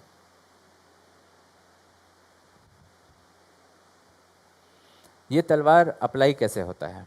ये तलवार अप्लाई कैसे होता है? देखिए, एक बार आप जब नया जन्म पा लिए, उसके बाद बपतिस्मा लिया, तब क्या होगा कि अचानक से आप बाइबल स्टडी रेगुलरली अटेंड कर रहे हैं, आप अपना प्रेयर लाइफ बढ़ा रहे हैं, और आपका दिल तब धीरे धीरे करके खतना होगा आप। एंड तब क्या होता है कि आपको मन रहता है, प्रभु मैं आपके लिए प्रचार करने मांगता हूँ, प्रभु मैं आपके लिए आत्माओं को जीतने मांगता हूँ, प्रभु आपने कहा आप मुझे इस्तेमाल करेंगे आत्माओं को बचाने के लिए, मैं I will be a fisher of man. ये सारा चीज़ आप प्रेयर किए, कमिट किए प्रभु को। तब क्या होगा? प्रभु एक दिन बाइबल स्टडी के द्वारा बोले, एक बाइबल स्टडी जो मैं अटेंड करता था उसमें बोले तुम वापस कॉलेज ज्वाइन करो, जिस कॉलेज से तुम निकले थे वही कॉलेज ज्वाइन करो। नहीं लॉर्ड, हम फुल टाइम मिनिस्ट्री करने मांगते हैं। नहीं, इसके पहले कि तुम जाओगे कनान देश में हमला करोगे और तुमको लग रहा है तुम वो सारे लोगों को छुटकारा करोगे, मिस्र में जाओगे, वो सारा चीज़ के पहले तुम्हारा दिल में खतना, जिस चीज़ से तुम भागे थे वापस वही जगह जाओ। वहाँ पे क्या होगा? तुम्हारा दिल का खतना होगा। वहाँ पे तुमको वो छुरी के नीचे में रहना पड़ेगा। प्रभु एक काम करते हैं ना आपका ना मेरा, नया जगह चुनते हैं। ठीक है, कॉलेज ही जाना है ना, आप बोल रहे हैं ठीक है वापस कॉलेज जाओ, वापस एक सेक्युलर अथॉरिटी के अधीन हो जाओ, ठीक है, नया जगह चुनते हैं। आप भी खुश हम भी खुश। नहीं, वही जगह जहाँ पे मेरे वजह से परमेश्वर का नाम का निंदा हुआ था, मतलब मेरा लाइफ में परमेश्वर का कोई टेस्टमनी नहीं था। अब बॉर्न अगेन हो गए हैं, बपतिस्मा ले लिया और परमेश्वर वहीं पे भेज रहे हैं, वहीं पे। सो वैसे ही आप बहुत सारा चीज़ प्रार्थना कर दिए होंगे, प्रभु मैं आपका सेवा करना चाहता हूँ, आत्माओं को जीतने मांगता हूँ, ये सब। और अगर सच में आप सिंसियरली वो सब प्रेयर किए थे तो कुछ ही समय में बाइबल स्टडीज़ के द्वारा, आपका पर्सनल डिवोशन के द्वारा परमेश्वर क्या करेंगे? दिखा देंगे कहाँ पे छुरी है। आपका अगुवाई करेंगे, बोलेंगे चलो अब तुम्हारा खतना करना है। लॉर्ड लेकिन मुझे आत्मा जीतना है, मुझे ये करना है। नहीं, तुम भागो मत, तलवार के पास जाओ, वो छुरी के पास जाओ, वहाँ पे तुम्हारा खतना होगा। और धीरे धीरे वचन से मुझे पता चलने लगा कि अगर मैं परमेश्वर का सेवा कर भी लेता हूँ, hospital ministry, jail ministry, church में अलग अलग मिनिस्ट्रीज़, तब old age home ministry, orphanage ministry, ये सारा चीज़, बेगर मिनिस्ट्री, ये सारा चीज़ मैं कर सकता हूँ। उसके बावजूद भी अगर परमेश्वर का वचन से मैं बलवा के प्रति मेरा, अगर मैं बलवा कर रहा हूँ तो सच में मैं शैतान का सेवा कर रहा हूँ, लेकिन एक ज्योति में स्वर्गदूत का रूप धारण किया हुआ हूँ। अलग अलग जगह मिनिस्ट्री कर रहा हूँ, सब जगह फोटो लेके रिपोर्ट भेज सकते हैं पूरा दुनिया भर, देखो मैंने कितना मिनिस्ट्री किया। बट ये वही चीज़ हुआ, संसार के अनुसार नापना।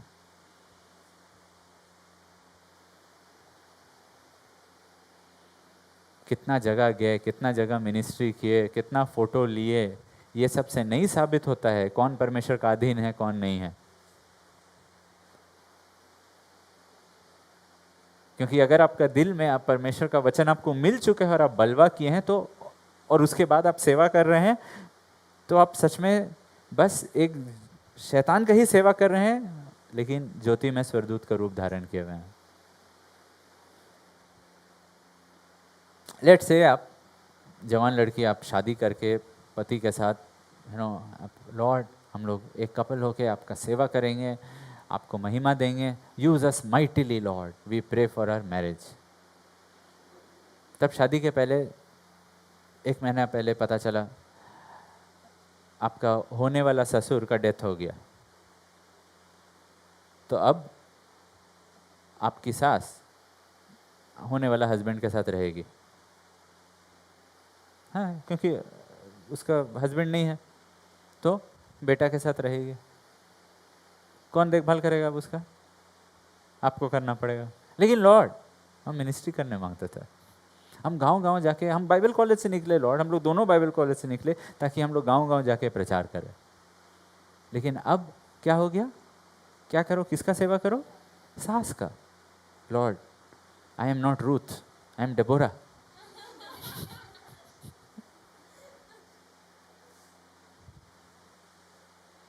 क्या हो रहा है वहां पे? खतना, खतना। God is not interested in your will, your dreams, your plans. His will, His plans, His will be done, His kingdom come. चाहे मेरा जितना भी बढ़िया आइडिया है, परमेश्वर बोलेंगे खतना, खतना। लाओ छुरी के नीचे लाओ। चलिए बोलते हैं कि आप एक मिशंस का मीटिंग अटेंड किए, पास्टर सेमिनार अटेंड किए, एंड वहाँ पे आप अपना जीवन दिए कि लॉर्ड मैं आखिरी सांस तक आपका सेवा करूँगा। और 1 महीना तक ये कमिटमेंट आप रखे, फास्टिंग प्रेयर किए, और 31वां दिन पास्टर आपको कॉल किए बाहर, मतलब चर्च में आपको कॉल किए, सामने को आप आए और पास्टर बोले चलो सब लोग अपना हाथ बढ़ाओ, और पास्टर आपके ऊपर हाथ रखे बोले प्रभु इसे अब मैं अलग करता हूँ, इसे अनॉइंट करता हूँ, इसे ब्लेस करता हूँ कुकिंग मिनिस्ट्री के लिए।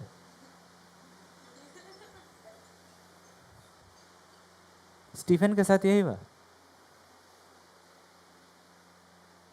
नहीं पास्टर, आप मेरा लाइफ का अनॉइंटिंग नहीं समझ पा रहे। स्टीफन के साथ यही हुआ। Anointed, filled with the Holi spirit, and in the serving team, in the serving team. ज़रूर उसके अंदर पोटेंशियल है, उसके अंदर गिफ्ट्स है, उसके अंदर ड्रीम्स, एम्बिशन सब कुछ है, और सब पवित्र पवित्र चीज़ सब है।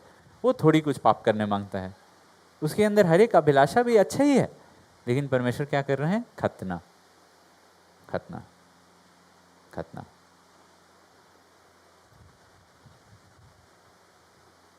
लेट से आप एक नौकरी से भागे या घर का कोई जिम्मेदारी से भागे जो आपको दिया गया था, और तब आपका उद्धार हुआ, लेकिन आपका बॉस आपसे नाराज़ है और आपका परिवार अभी भी आपसे नाराज़ है, और आप बपतिस्मा ले लिया, उद्धार हो गया, बपतिस्मा ले लिया।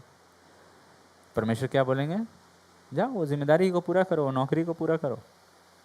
पौलुस ओनेसिफोरस को यही बोला, जाओ फिलेमोन के पास वापस जाओ।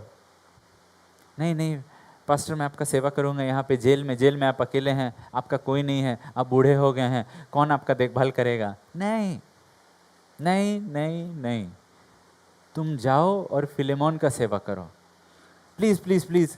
उसी से तो हम भागे थे, उसी से तो हम भाग के आए थे, और भागने के पहले हम बोल दिए थे उसको, हम समझा दिए थे उसको।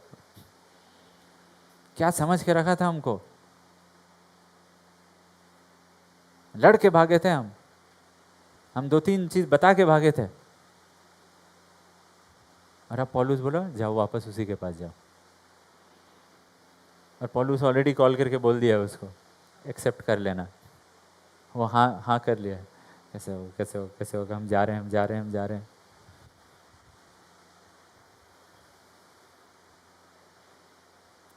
खतना, प्रतिज्ञा देश में एक युद्ध के पहले, कोई भी चीज़ खाने होने सब कुछ के पहले खतना। परमेश्वर आपको मिनिस्ट्री भी इस्तेमाल नहीं करने देंगे अगर आप मिनिस्ट्री को एक मुखौटा या एक भेष के रूप में इस्तेमाल कर रहे हैं अपने जिम्मेदारियों से और अपने कर्तव्य से भागने के लिए। मार्क का चैप्टर 7 वर्स 11 to 13। इसलिए बहुत बार जब लोग आते हैं काउंसलिंग के लिए, वो लोग बताते हैं क्या क्या मिनिस्ट्री की है, बट मैं उसके बाद कहता हूँ ठीक है वापस अपना घर भी जाना। क्यों? जिम्मेदारी को भी ध्यान दो। देखिए क्या लिखा हुआ है, परंतु तुम कहते हो कि यदि कोई अपने पिता या माता से कहे कि जो कुछ तुझे मुझसे लाभ पहुंच सकता था वह मैंने मिनिस्ट्री के लिए दे दिया, या मैं मिनिस्ट्री करता हूं इसलिए वो रिस्पॉन्सिबिलिटी मैं पूरा नहीं कर सकता हूं, क्योंकि परमेश्वर का बुलाहट है, मेरा अनॉइंटिंग को आप समझ नहीं रहे, तो तुम उसको उसके माता पिता या उसके पिता या उसकी माँ की कुछ सेवा करने नहीं देते। इस प्रकार अपने रीतियों से जिन्हें तुमने ठहराया है, क्या रीति है कि मिनिस्ट्री पहले होता है, सैक्रिफाइस प्रभु के लिए मिनिस्ट्री पहला स्थान, वो लोग ये रीति ठहरा दिए थे। जिन्हें तुमने ठहराया है परमेश्वर का वचन को टाल देते हो और ऐसे ऐसे बहुत से काम करते हो। परमेश्वर कह रहे हैं तुम मिनिस्ट्री को भी मेरा वचन के ऊपर मत डालो, मिनिस्ट्री करना है मेरा वचन के अनुसार करो, नहीं तो मत करो। अगर परमेश्वर यीशु मसीह खुद अपना जिंदगी में मिनिस्ट्री को पहला स्थान देते तो वो 33 साल में तो नहीं मरते। कितना कम अकॉम्प्लिश किया। वो सिर्फ इजराइल में नहीं प्रचार करते, पूरा दुनिया जाके प्रचार करते। मरते मरते अच्छा से 90 साल की उम्र में, 100 साल की उम्र में मरते, जब पूरा दुनिया में प्रचार कर चुके हैं तब। लेकिन मिनिस्ट्री को वो कभी भी परमेश्वर का वचन, पिता से जो वचन पाए थे उससे ऊंचा नहीं रखे। परमेश्वर ने कहा था उन्हें 33 साल में ही तो 33.5 सिर्फ इजराइल में प्रचार करने, बस उनका मिनिस्ट्री का भी सीमा परमेश्वर पिता डिसाइड किए। बस कब से शुरू कर सकते हैं? देखिए डैड, हम 12 साल में भी प्रचार कर सकते हैं। पास्टर्स को मालूम नहीं है मेरे अंदर कितना नॉलेज है, ज्ञान है। हाँ, 12 साल में यीशु मसीह के पास ज़्यादा था, और 18 साल रुको। उसका मिनिस्ट्री का स्टार्टिंग और एंड तब जब वो 30 साल का हुआ, परमेश्वर बोले मैं तुमसे बहुत प्रसन्न हूँ। हम लोग परमेश्वर को प्रसन्न करने के लिए दिखाते हैं कि हम लोग क्या क्या किए, लेकिन परमेश्वर को प्रसन्न करने के लिए हमें बस आज्ञाकारी होना है। अपना आइडिया से हम लोग कितना सक्सेसफुल हुए वो सब कुछ नहीं परमेश्वर चाहते हैं। बोलते हैं क्या तुम सुने जो मैं कह रहा था? और अगर सुन लिए, सुनना कैसे होता है? मसीह के वचन से। विश्वास सुनने से आता है, सुनना मसीह के वचन से। अगर मसीह के वचन के द्वारा तुम सुन पाए, तब उसके बाद क्या तुम अपने भावनाओं में चले, अपने एक्साइटमेंट में चले? क्योंकि उससे कुछ नहीं होने वाला है। आप अपने शैतान आपके एक्साइटमेंट से नहीं डरता है। अरे बाप रे, इतने एक्साइटेड बिलीवर्स आए हैं। याद है फिलिस्ती लोग, देखिए इजरायली लोग वहाँ पे बहुत हल्ला गोल्ला किए, एकदम 30,000 लोग, बहुत सब लोग गिटार उटार सब बजाया, सब पूरा हालेलुया किया। उसके बाद फिलिस्ती लोग थोड़ा सा हिल गए, डर गए। एक्चुअली लोग इतना जोर चिल्लाया था, लिखा हुआ है कि अर्थक्वेक आ गया था, राइट? तो इतना जोर से वो लोग चिल्लाए। मानगो ब्रिज जब बस पार होता है, जब ट्रक्स पार होता है तो हिल जाता है ना, वैसा वो लोग हिला दिया ज़मीन को। तब उसके बाद अरे नहीं डट के लड़ेंगे, और हरा दिया वो लोग। कितना 30,000 लोग को मार दिया। अपना एक्साइटमेंट से हम लोग शैतान को नहीं हरा। एंड पेंटिकॉस्टल चर्च में मतलब हम लोग PhD किए हैं कि कैसे एक्साइट कर सकते हैं लोग को। लास्ट में एकदम तेज कर दो, लास्ट में एकदम जोर से ताली बजाओ, जोर से चिल्लाओ। अपने आप में ये सब चीज़ अपने आप में कुछ बुरा नहीं है, बट अगर मेरा भरोसा है मनुष्य को एक्साइट करके शैतान को हराना, तो मैं मनुष्य का कमज़ोरी को नहीं समझाऊं और शैतान का ताकत को नहीं समझाऊं और परमेश्वर का मार्ग को नहीं समझाऊं। शैतान मेरा एक्साइटमेंट मेरे ही खिलाफ यूज़ कर लेगा। हाँ, आज्ञाकारिता के सिवाय बाकी सब कुछ शैतान मेरे खिलाफ यूज़ कर सकता है।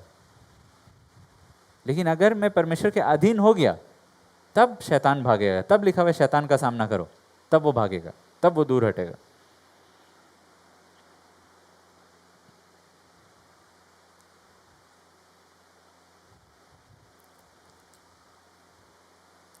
यहोशू का 5वें अध्याय में 2 हथियारों के बारे लिखा हुआ है। 2 छुरी 2 तलवार के बारे लिखा हुआ है, एक नहीं 2। Go to the next slide. यहोशू का 5वें अध्याय, या रीड।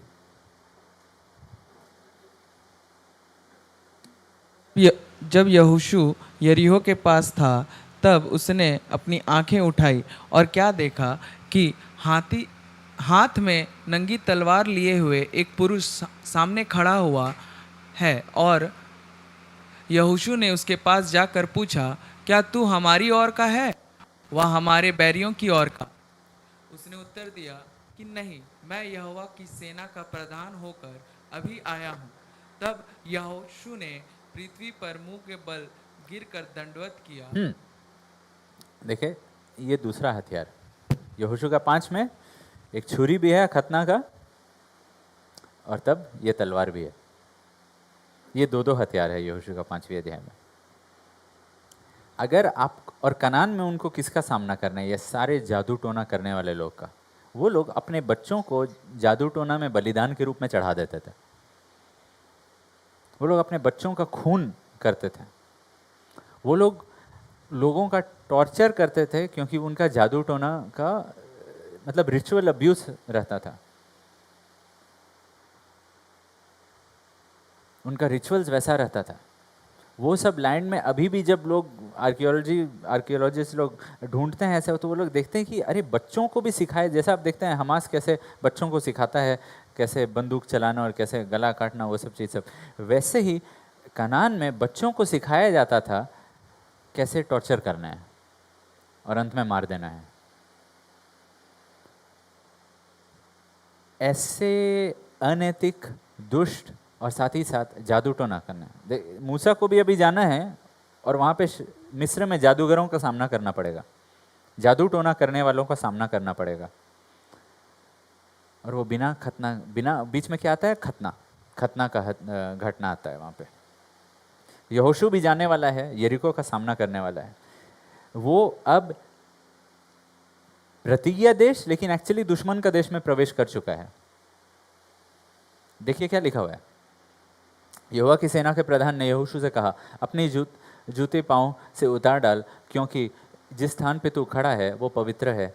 तब यहोशू ने वैसा ही किया। पहले याद रखिए, वो स्थान पवित्र नहीं अपवित्र है। वो स्थान दुष्टों का स्थान है, दुष्ट आत्माओं का स्थान है।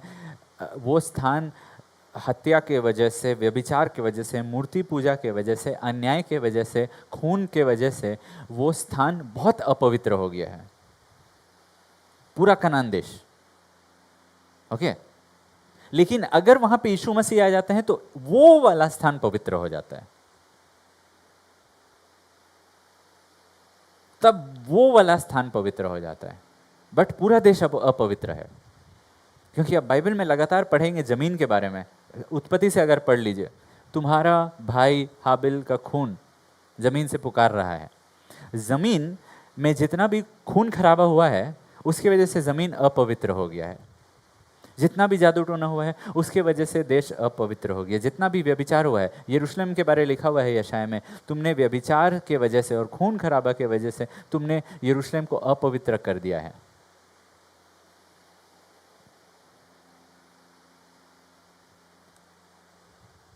जमीन को तुमने अशुद्ध कर दिया है। इसलिए आप देखेंगे बीमारी, किस्म किस्म का बीमारी बढ़ता है, एक्सीडेंट्स बढ़ते हैं, और रात में लोगों को बुरे बुरे सपने आते रहते हैं, क्योंकि पूरा देश अपवित्र हो चुका है पाप के वजह से। और ये सब चीज़ बढ़ता रहता है, बढ़ता रहता है, बढ़ता रहता है।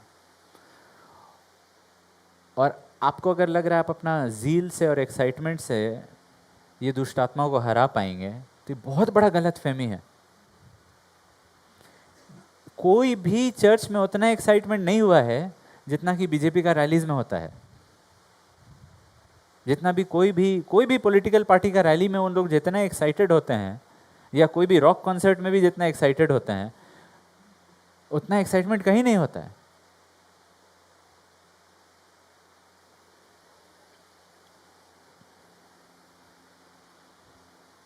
कई रॉक बैंड्स का मेंबर्स को गला का सर्जरी का जरूरत रहा है,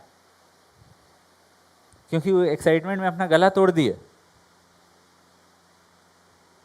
तो उतना एक्साइटमेंट कोई चर्च में नहीं रहा है।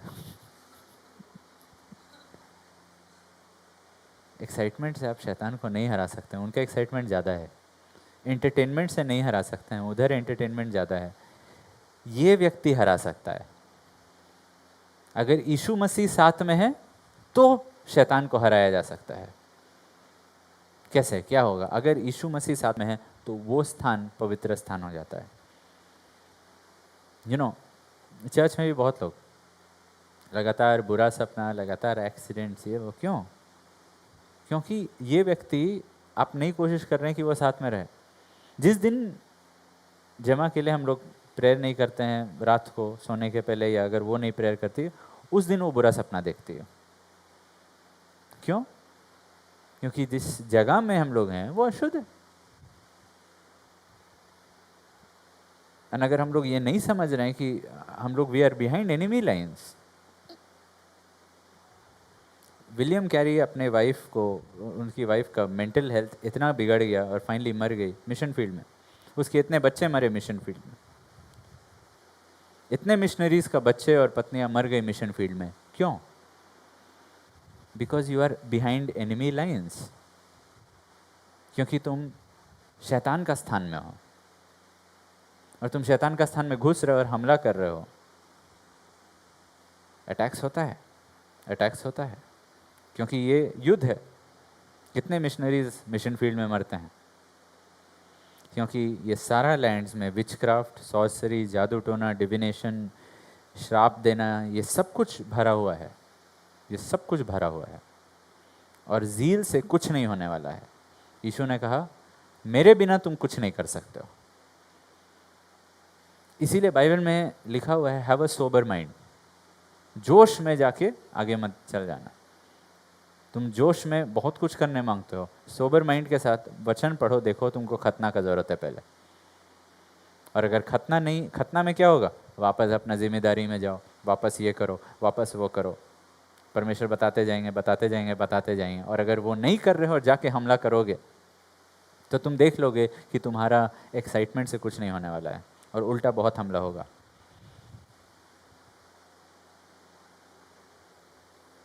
जब तक बिहाइंड एनिमी लाइंस आप अपने लिए परमेश्वर को अपने तरफ करके देखिए, ये यहोशू पूछता है आप किसकी ओर हैं? वो बोलते तुम्हारी ओर नहीं है, उनकी ओर नहीं है, मैं यहोवा की ओर से हूँ।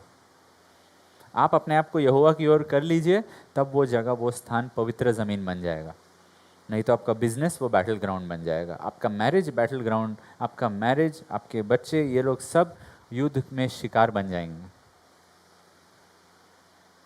सब कोई शिकार हो जाएगा।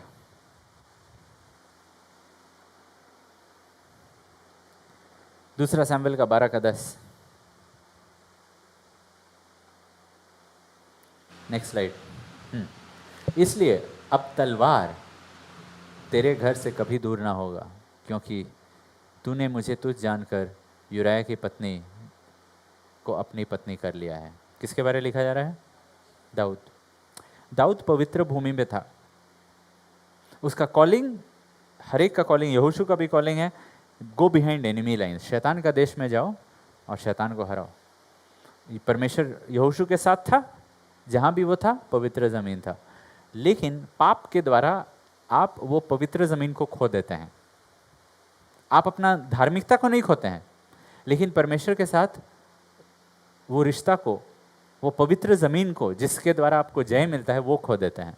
व्यवस्था विवरण में लिखा हुआ है पवित्र रहो क्योंकि मैं पवित्र हूँ और तुम्हारा परमेश्वर तुम्हारे बीच में चल फिर रहा है।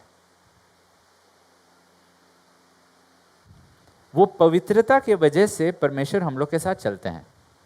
और जहाँ पे लोग मूर्ति पूजा किए, तुरंत परमेश्वर ने मूसा को कहा, मूसा मेरा तंबू को छावनी के बाहर कर देना। तब कोई भी परमेश्वर से मिलने जाता, उनको पूरा इजराइल का छावनी के बाहर जाना पड़ता, इजराइल का बाउंड्री के बाहर जाना पड़ता, क्योंकि वो लोग अपना मूर्ति पूजा और अपना व्यभिचार के वजह से क्या कर दिए थे? पूरा इजराइल का क्षेत्र को क्या कर दिए थे?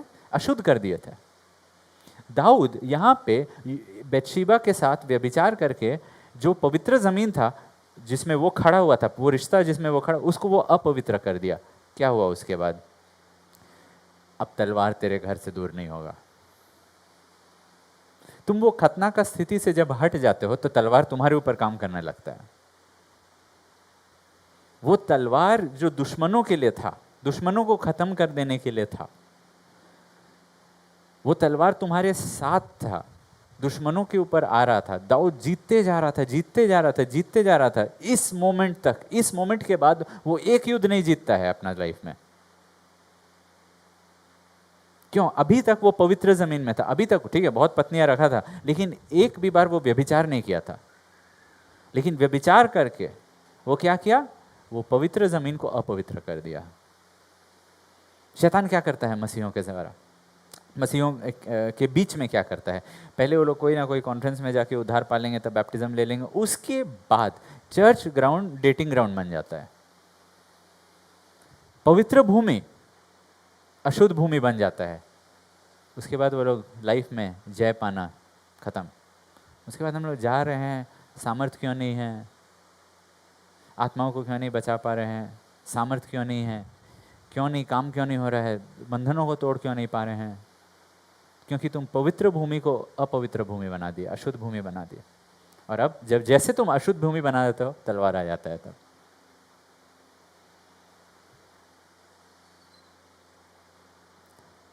तब दाऊद ने नतान से कहा मैं यहोवा के विरुद्ध मैंने पाप किया है। नतान ने दाऊद से कहा यहोवा तेरा पाप को दूर किया, तू नहीं मरेगा। क्योंकि वो अपना पाप को मान लिया तो तलवार उसको छोड़ दिया, लेकिन बाकी परिवार में काम करेगा। From this time your family will live by the sword. सब लोग एक दूसरे को मारना शुरू कर देते हैं।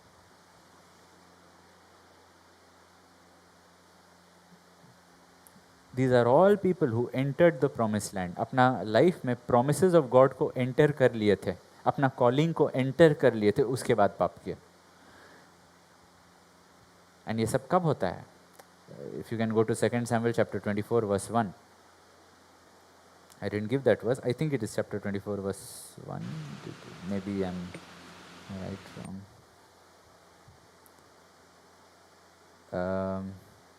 इसका alternate verse, let's go to First Chronicles 21 verse 1. First इसी का alternate verse है, First Chronicles 21 verse. और शैतान ने इज़राइल के विरुद्ध उठकर दाऊद को उकसाया कि इज़राइलियों की गिनती ले। हाँ, संसार में लोग कोई भी चीज़ को मतलब कोई भी चाहे पॉलिटिकल पार्टी हुआ, बहुत सारे ऐसे ऐसे चीज़ों को जज करते हैं बाहरी रूप से। कितना संख्या है उस पार्टी में, तुम्हारा यूनियन में कितने लोग हैं, तुम्हारा कंपनी का कितना क्लाइंट्स है, संख्या, राइट। एक सांसारिक तरीका से। अब वही सांसारिक सोच अब शैतान दाऊद में डाल दिया कि तुम भी अपना सामर्थ्य को संख्या से गिनो, पवित्रता से। तुम्हारा सामर्थ्य दाऊद क्या में था मालूम? कि तुम पवित्र भूमि पे खड़े थे, कि तुम्हारा और परमेश्वर का रिश्ता ठीक था।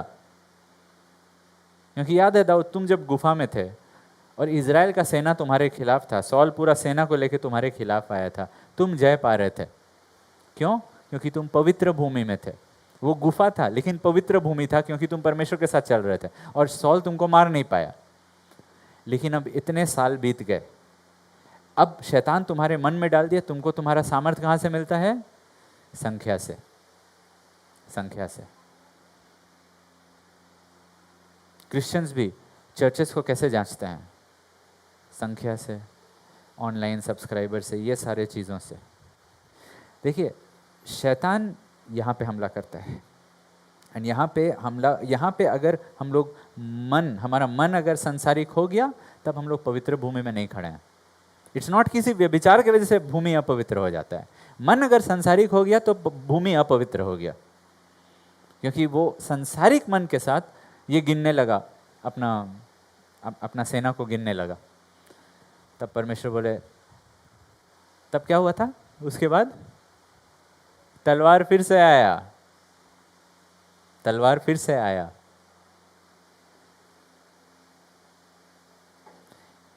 इसलिए ताकि तलवार नहीं आए, एक छुरी को अपना शरीर में रहने दीजिए।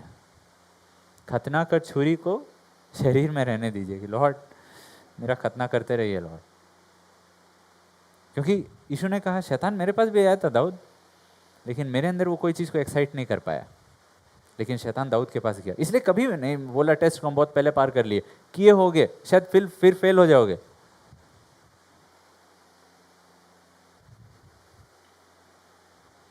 इसलिए बैंक बैलेंस, सैलरीज, ये सारा चीज़ को कंपेयर करना, किसके पास कितना धन है, क्या गाड़ी है, क्या एज में कितना, फोर्ब्स अंडर 50, अंडर 40, अंडर 20, वो सारा चीज़ को हम लोग को संसार, किसका बेटा क्या कर रहा है, कितना जल्दी प्रमोशन मिला, सारा चीज़ को हम लोग अपना मन से हटाना है।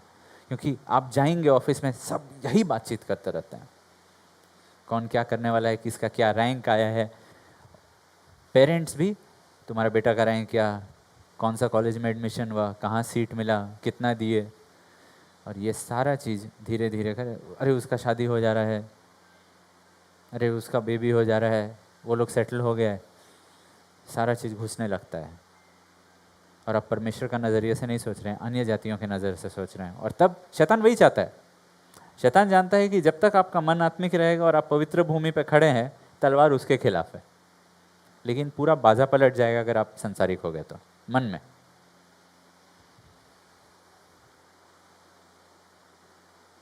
या तो आप घर में अपने रिश्तों के बीच में पाप किया, माता पिता के साथ, माता पिता को आपको जो आदर करना है आप अनादर किए, ऐसे कोई भी एरिया में वो उकसाएगा, पाप करवाएगा, तब आपका भूमि अपवित्र हो गया।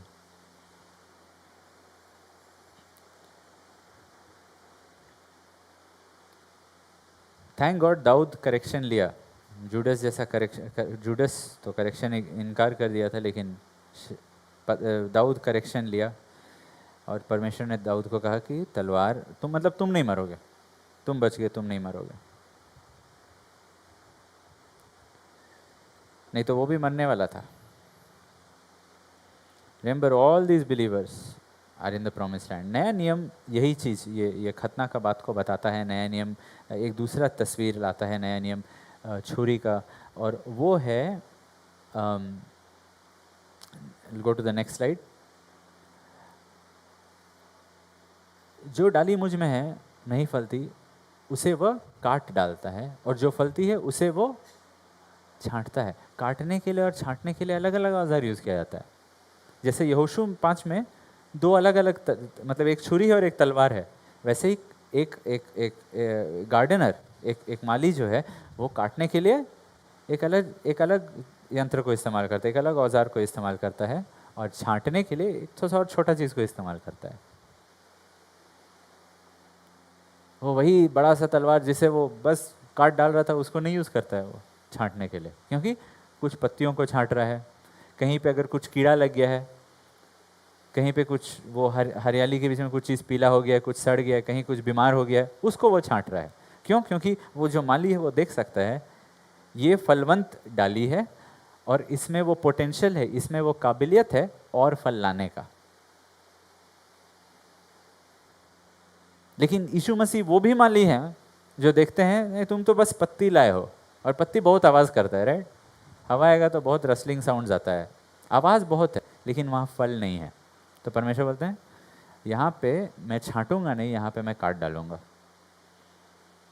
क्यों? क्योंकि पत्ती दूर से देखने वाला को धोखा दे सकता है और खुद को भी धोखा देता है। जस्ट क्योंकि बहुत एक्टिविटी है तो लोग को लगता है स्पिरिचुअलिटी है, ज़रूरी नहीं है।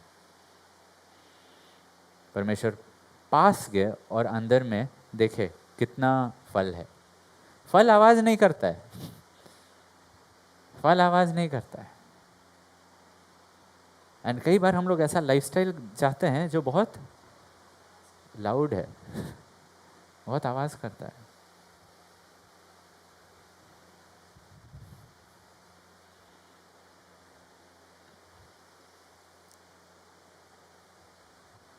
What is the lesson?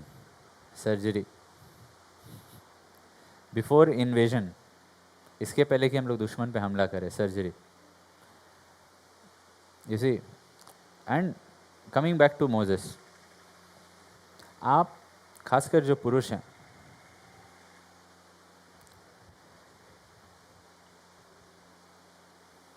परमेश्वर का बुलाहट लस्ट के लिए मत बेचो। परमेश्वर का बुलाहट, क्योंकि मूसा 40 साल बाद बोलता है कि मैं कुछ बोल नहीं सकता हूँ, उसका आवाज़ नहीं था घर में।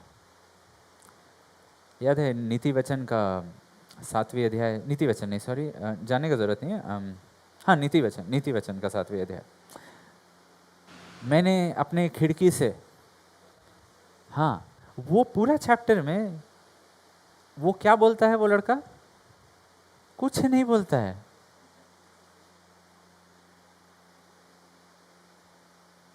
कुछ नहीं बोला। He lost his voice for the sake of lust.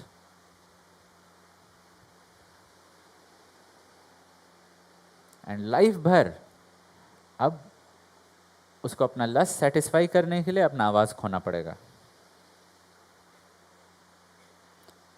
इसीलिए when you are young overcome lust, then you can not be controlled, then you can not be controlled. Overcome lust, because अगर ओवरकम नहीं करोगे तब आवाज खोना पड़ेगा। इसीलिए अभी वो समय है कि लॉर्ड आप खतना कीजिए, लॉर्ड मेरा लाइफ का खतना कीजिए।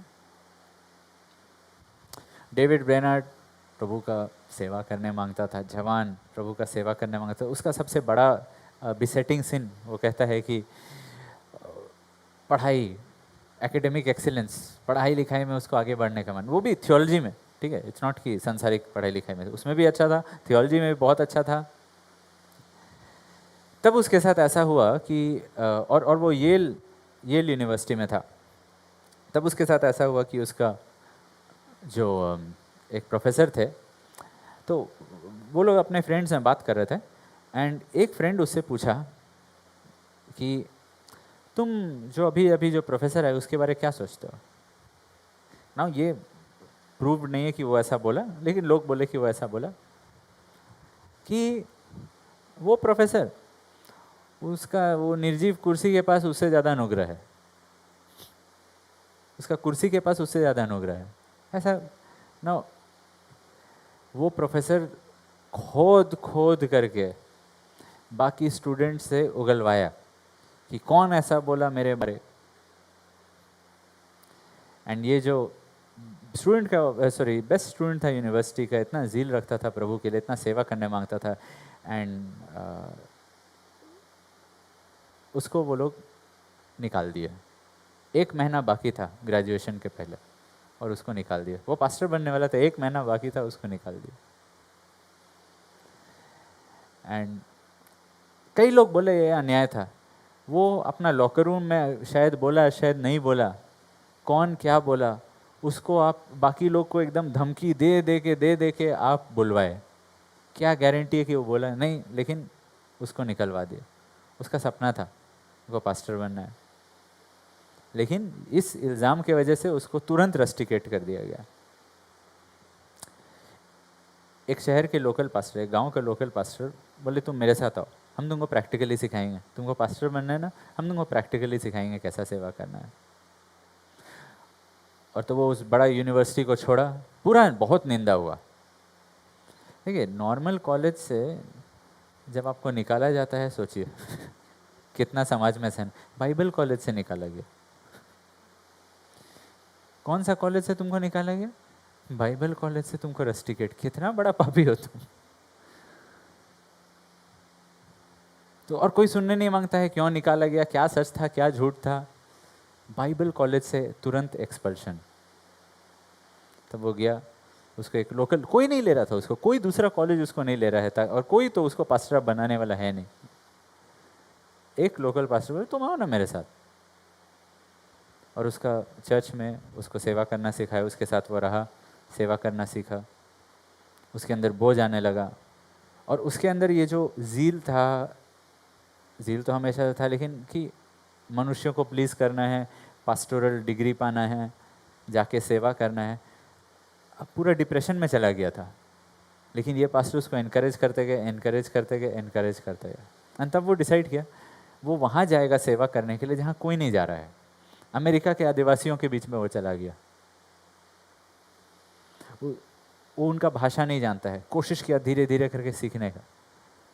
उसके लिए जो इंटरप्रेट करता था वो आधा से ज़्यादा समय पियक्कड़ था, मतवाला था, ये सब कुछ।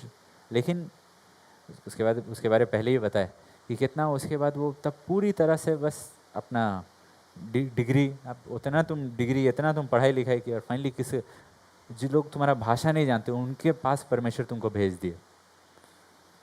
और वैसे करके वो कितना साल परिश्रम किया, ताकि धीरे धीरे करके वो लोग प्रभु में आए। बीमार होते गया लेकिन फिर भी परिश्रम करते गया, और पूरी तरह से बस प्रार्थना में ही वो निर्भर था। अपना ज्ञान भी बताने के लिए भाषा का ज़रूरत है, भाषा है नहीं। बस प्रभु आप अपना आत्मा भेजिए, आप अपना आत्मा भेजिए। और वो दिन रात प्रेयर करता उनके लिए, गिड़गिड़ा के, पूरा बीमारी के साथ, फिर भी प्रेयर करता। और वो बोलता था कि लॉर्ड यहाँ पे हमको समय नहीं बर्बाद करना है, may I never loiter on this side of eternity. कई बार अपना डायरी में लिखता, मैंने कम खाया, मैंने कम सोया, बस प्रभु का सेवा में ज़्यादा रहना है। ये लोग का लाइफ में अगर प्रभु वो खतना नहीं लाते तो कोई बड़ा प्रीचर बन जाता, गर्व करता। सैमुअल चैडविक आत्मा का बपतिस्मा नहीं समझा था, गिड़गिड़ा के प्रभु से बोला, लॉर्ड मुझे मालूम है कि है लेकिन मेरे पास नहीं है, दीजिए मुझे। परमेश्वर उसको बोले, ठीक है, अपना सब सरमन्स को जला दो जिसको तुम एडिट कर रहे थे, तुमको तुम्हारे मिनिस्ट्री पे गर्व है, जला दो उसको। वो अपना खाली समय में अपना सरमन्स को फिर से निकालता, एडिट करता, और भी अच्छे शब्दों को भरता। प्रभु उसको बोले, जला दो तब तुमको मिलेगा। इसी ये वो लोग हैं जो लोग वो परमेश्वर का खतना का छुरी के नीचे रहते थे, तब परमेश्वर उनको इस्तेमाल किया, तब वो लोग शैतान पे जय पाए।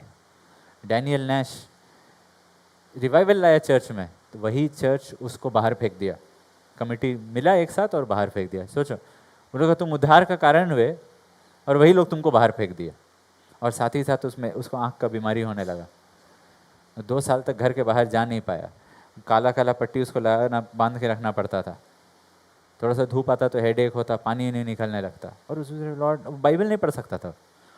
लॉर्ड क्या कैसे हम अपना लाइफ दे दिए थे लॉर्ड गॉड, चर्चेस के लिए इस्टेब्लिश करने के लिए, रिवाइवल भी लाया, निकाल दिया गया।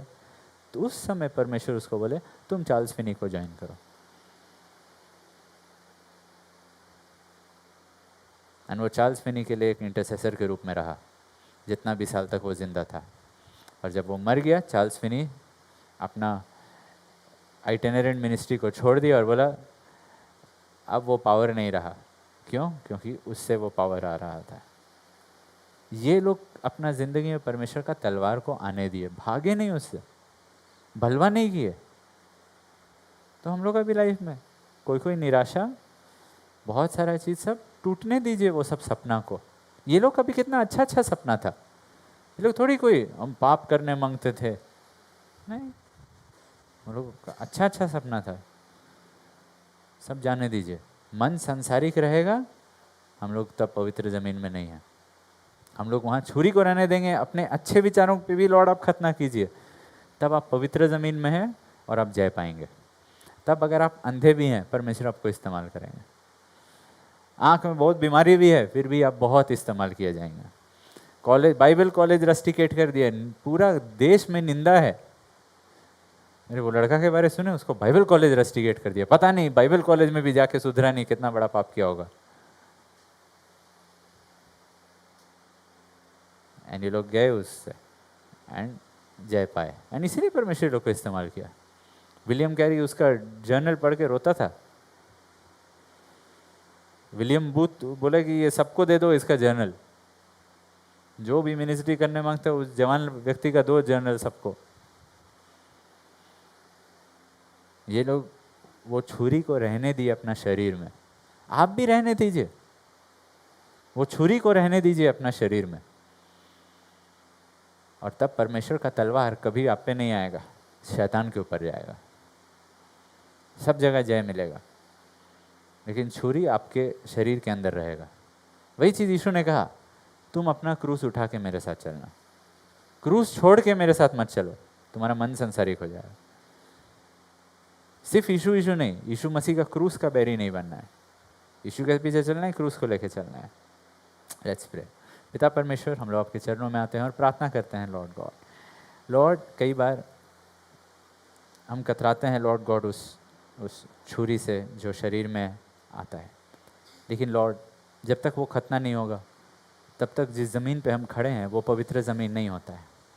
तब तक लॉर्ड गॉड हम सच में आपका एनॉइंटिंग का कमी रहता है लॉर्ड। हम अपने विचारों से, अपने समझ से भरे रहते हैं, लेकिन सामर्थ्य नहीं रहता है। हम दूसरा को समझा पाते हैं लॉर्ड गॉड, लेकिन प्रभु सामर्थ्य दिखाई देता है कि सामर्थ्य नहीं है। हमारे ऊपर एक धर्म का एक भेष रहता है, लेकिन वो जय का शक्ति नहीं रहता है लॉर्ड। हम वो शक्ति को चाहते हैं, और हम चाहते हैं कि वो पवित्र भूमि में आपके सामने जैसे यहोशू था और जैसे मूसा था, वैसे हम भी रहे प्रभु। लॉर्ड, उसके लिए हम लोग प्रार्थना करते हैं कि आपको जो भी छांटना है उसके लिए वो तलवार आप रखिए प्रभु हमारे दिल में, हम देख पाए, हम समझ पाए। एंड लॉर्ड, हम संसारिक तरीक़ों से जय पाने का कोशिश नहीं करें लॉर्ड। समय से जय नहीं मिलेगा, पैसा फेंक के जय नहीं मिलेगा लॉर्ड, बस आपका तरीक़ा से जय मिलेगा। लॉर्ड, प्रार्थना करते हैं, हमें मदद कीजिए आपके मार्ग को समझने के लिए, आपके तौर तरीक़ों को समझने के लिए। आपका लहू को हर एक पे छिड़कते हैं। हमारे अंदर काम करते रहिए, आपका आवाज़ हमारे अंदर गूंजता रहे। यीशु मसीह के नाम से ये मांगते हैं, आमीन।